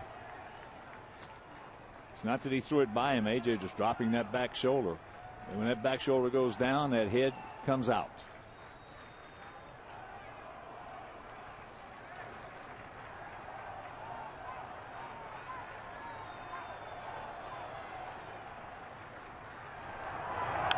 Oh, he got a cookie right there, and again, the back shoulder going down. Mahay hung one right up, let her high, and AJ just missed it.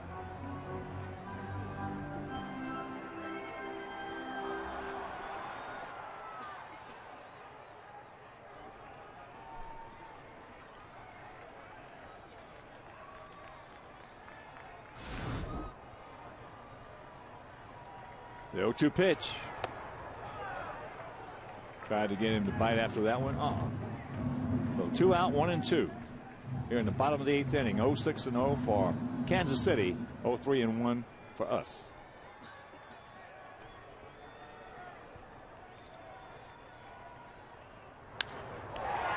That's into right center field. It's going to hang up.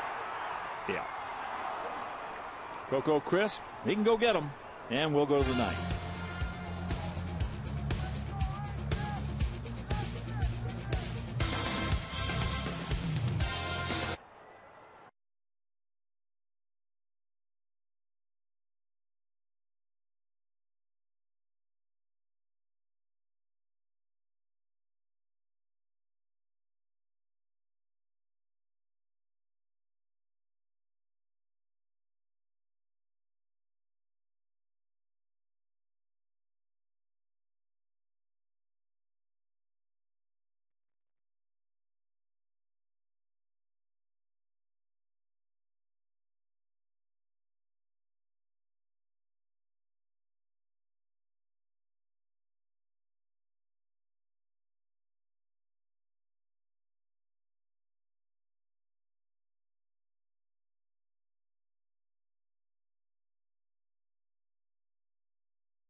to you. It starts as low as $205 per seat. The Aussie plans a flexible 13-game ticket package. Prices vary depending on selected seat category and game choices. For details, visit WhiteSox.com or call 312-674-1000 to speak with a ticket sales representative. Bobby Jenks comes into the game. And Bobby, who saved the opening game, put up some pretty impressive numbers last year. 2-to-1 strikeout to walk ratio, and he's got to deal with very powerful John Buck leading it off. And he has Calespo in the on-deck circle. Buck had a swinging bunt down the third baseline for a base hit, popped to first and lined out to right. Can't get that one. Josh Fields is playing over toward the line to take away the double.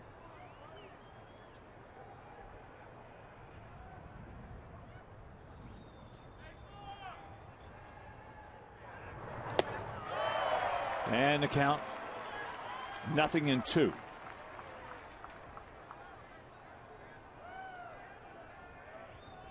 Alberto Calespo on deck. Coco Crisp in the hole.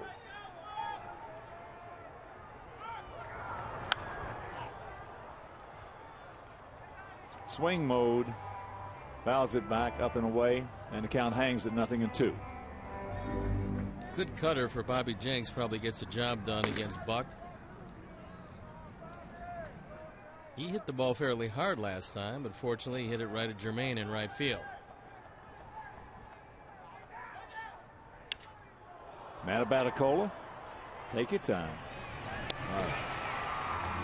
There's an example of a good cut fastball on the outside corner. The hitter sees it, measures it, and then the ball moves ever so gently. You catch it off the end of the bat, and it just shattered.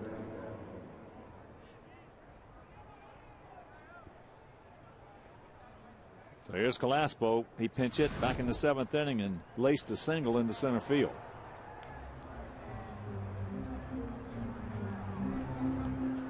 Early in Alberto's career, he had pretty decent speed. That hasn't been the case recently. Fields at the cut of the grass at third. Konerko halfway at first. Paulie off the line. Outfield swung around to the left.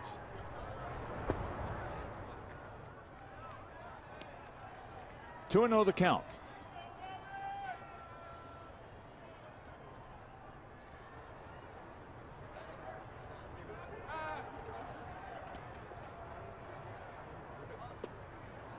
Come back and get him, Bobby. You don't want to walk anybody.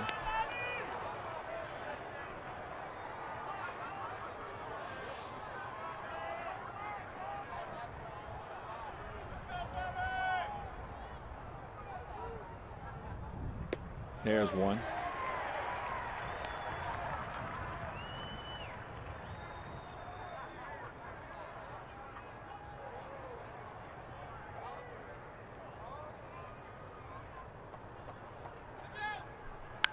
The ball hit deep into right field.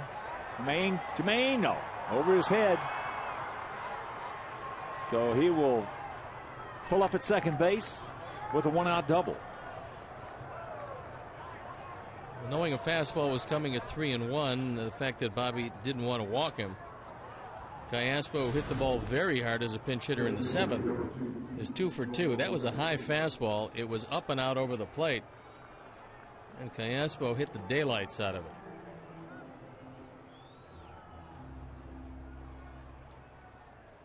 So here's Coco Crisp. 1 for 2, 2 walks and a double.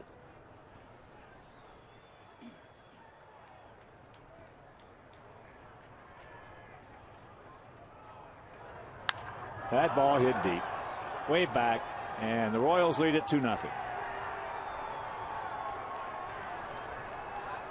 That ball is gone.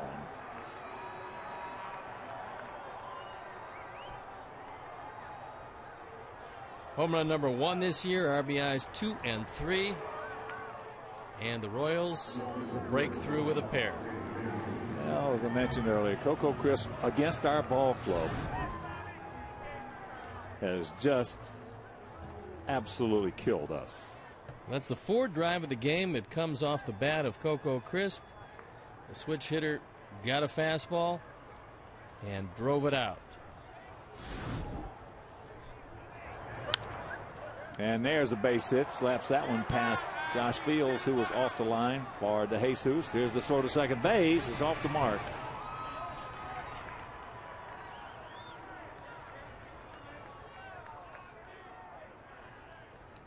So the second hit for De Jesus, he's 2 for 5, and that'll bring up Mark 10. But Crisp, in his career against us coming into the season, he's 2 for 3 today, 4 for 11 in the series. But he came in hitting .314. He now has 9 homers and 36 RBIs against us. And I mean, it's not the numbers, it's when he hit it. Excellent pickup for Kansas City. Tien can't get it.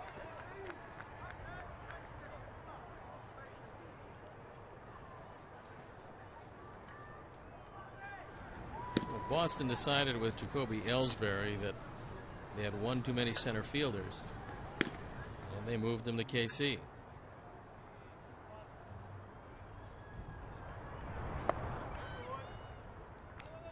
One and one the count to Tien.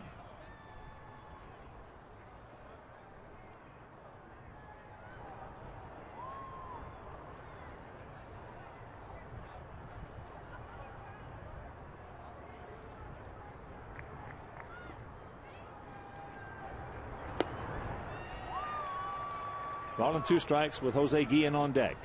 That's a shame. You know, we got to come back in the 9th and get this thing either squared up or go ahead. Because when you get pitching like we've had in this series, you should win at least 2, maybe 3. You have to come back against Soria, I believe. Yeah. 2 down.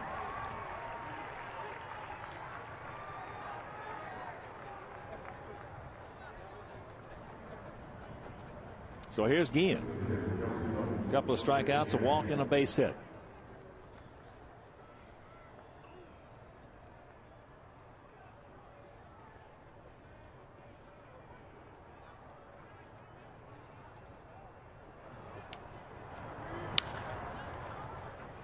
Got to hurry. On the move. Nice peg. And that'll retire the side. But the double and the home run by Coco Crisp. And it's 2-0 Bad Guys.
Comes into the game,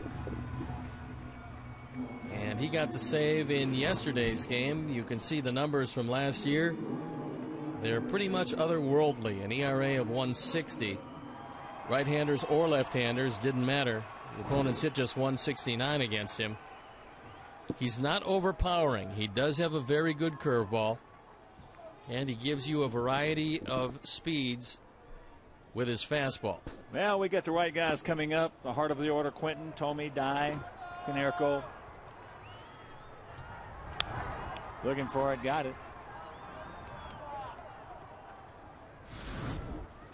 Looked like Jose Guillen on this little chopper in the infield came up lame running to first base. There you see him break down, and they went out. Looked like either a knee or most probably a hamstring.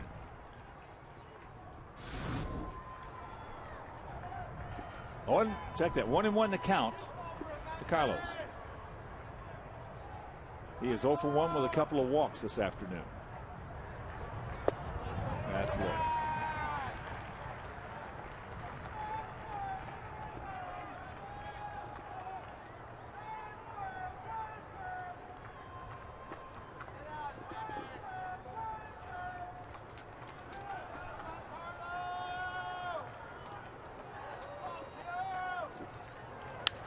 Ball. That's a base hit. That's a good way to get this thing started off. Into the gap. He's going to make the turn. He's going to waltz into second base with the leadoff double. Yes.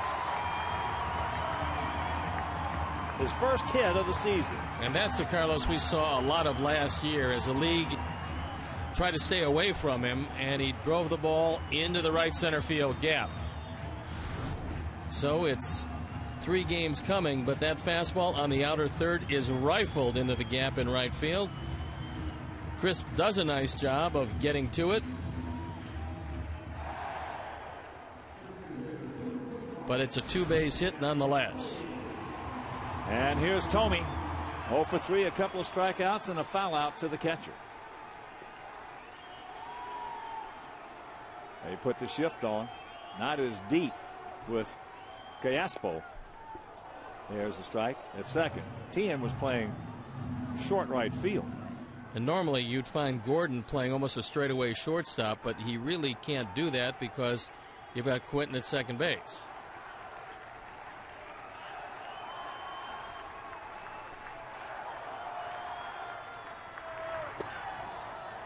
Jimmy looked like he wanted to try to move that one to the opposite field.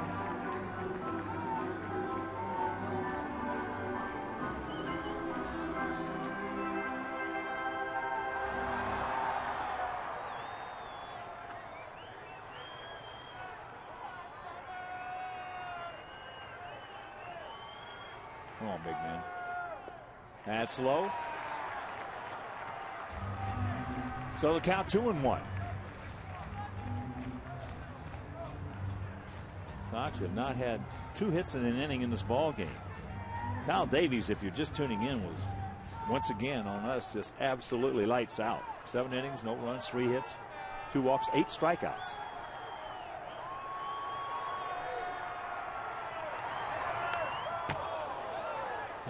Checks it up and fouls. And there's a bad break, and hitters just detest that because they're looking at a 3-1 count if they can just get the bat out of the way, and unfortunately Jimmy couldn't. That ball was up and in, and it's a completely different at bat at 2-2.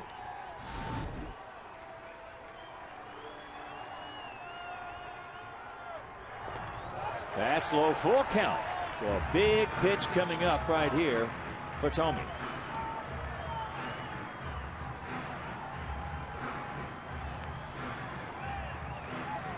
So look at Jermaine Dye in the on-deck circle. He's hit the ball pretty well today.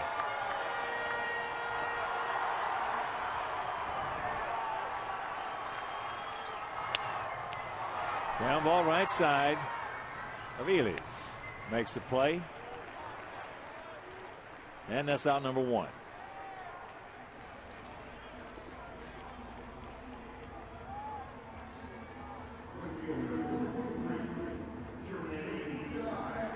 So here's JD. He's 1 for 3. Royals are going to keep the infield back all the way around. They're going to concede the run, as you would expect they would, trying to cut off anything to the outfield. JD does not like that call. Well, I can understand it because the ball curved around the plate. You see an inside curveball, you can see that pitch is inside. Ground ball to Aviles. And that's out number 2 as Quentin scores, and it's a 2-1 ball game.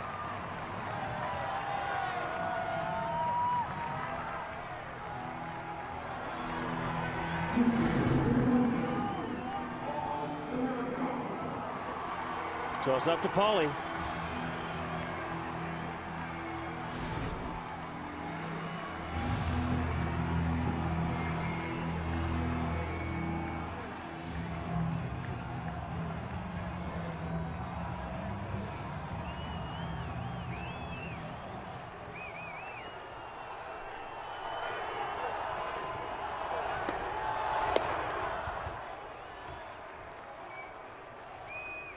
Just love to get Soria in a situation where he had to come with a fastball middle in. Outfield as deep as you want to get all the way around.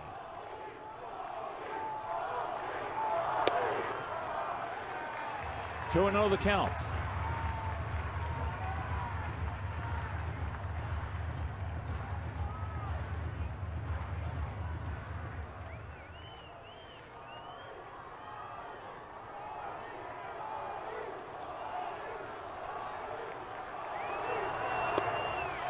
And the count's 3-0 with Alexi Ramirez on deck.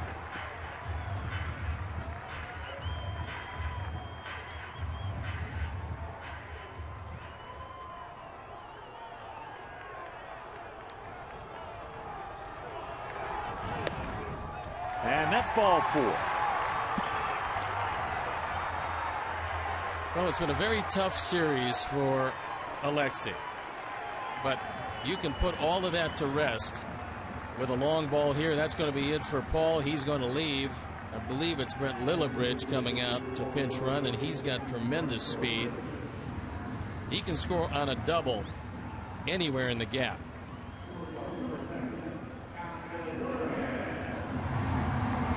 Oh, a long fly ball here. These guys are going to be coming in. A very long one. They're deep. Or if you take it down the line, it doesn't have to be that long. If you bloop one down in that left field or right field corner. As big hack right there by Alexi. And the count 0-1.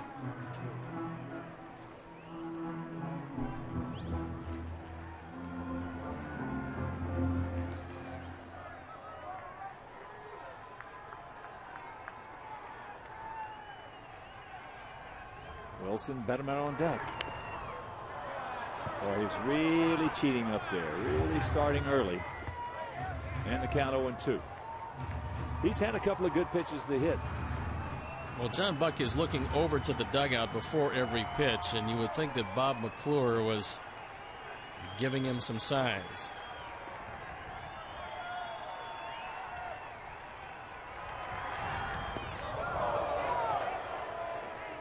That's the only way to guarantee that Alexi will not swing. Almost hit him with the pitch.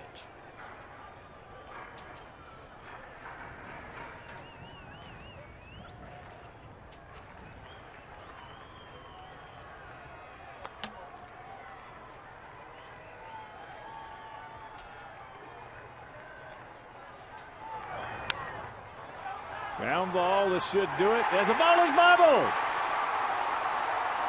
Well, that's Alex where Gordon taking his eye off. Yeah, and that's where speed really comes into play, Hawk, because Alex Gordon knew he had no play at second, and he also knew that Ramirez had exceptional speed. So he tried to rush the play, and in the transfers from the glove to the hand, he just missed it. He actually didn't know it wasn't in the glove because he came up with it right there, reaches in the glove, no ball. So the tying run at second base. And Wilson Betterman making his first plate appearance. So you got good speed aboard.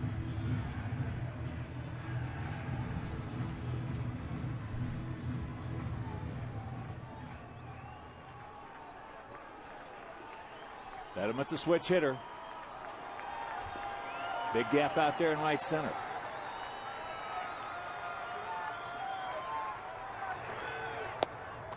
Takes first pitch strike. Right here you got Jacobs playing back. So Alexi can get a good jump. And score on a tweener.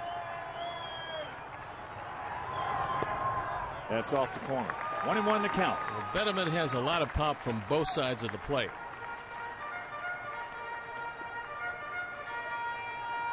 $18,091, and a lot of them on their feet. 2 out, 2 on. We trail it 2-1 here in the bottom of the 9th.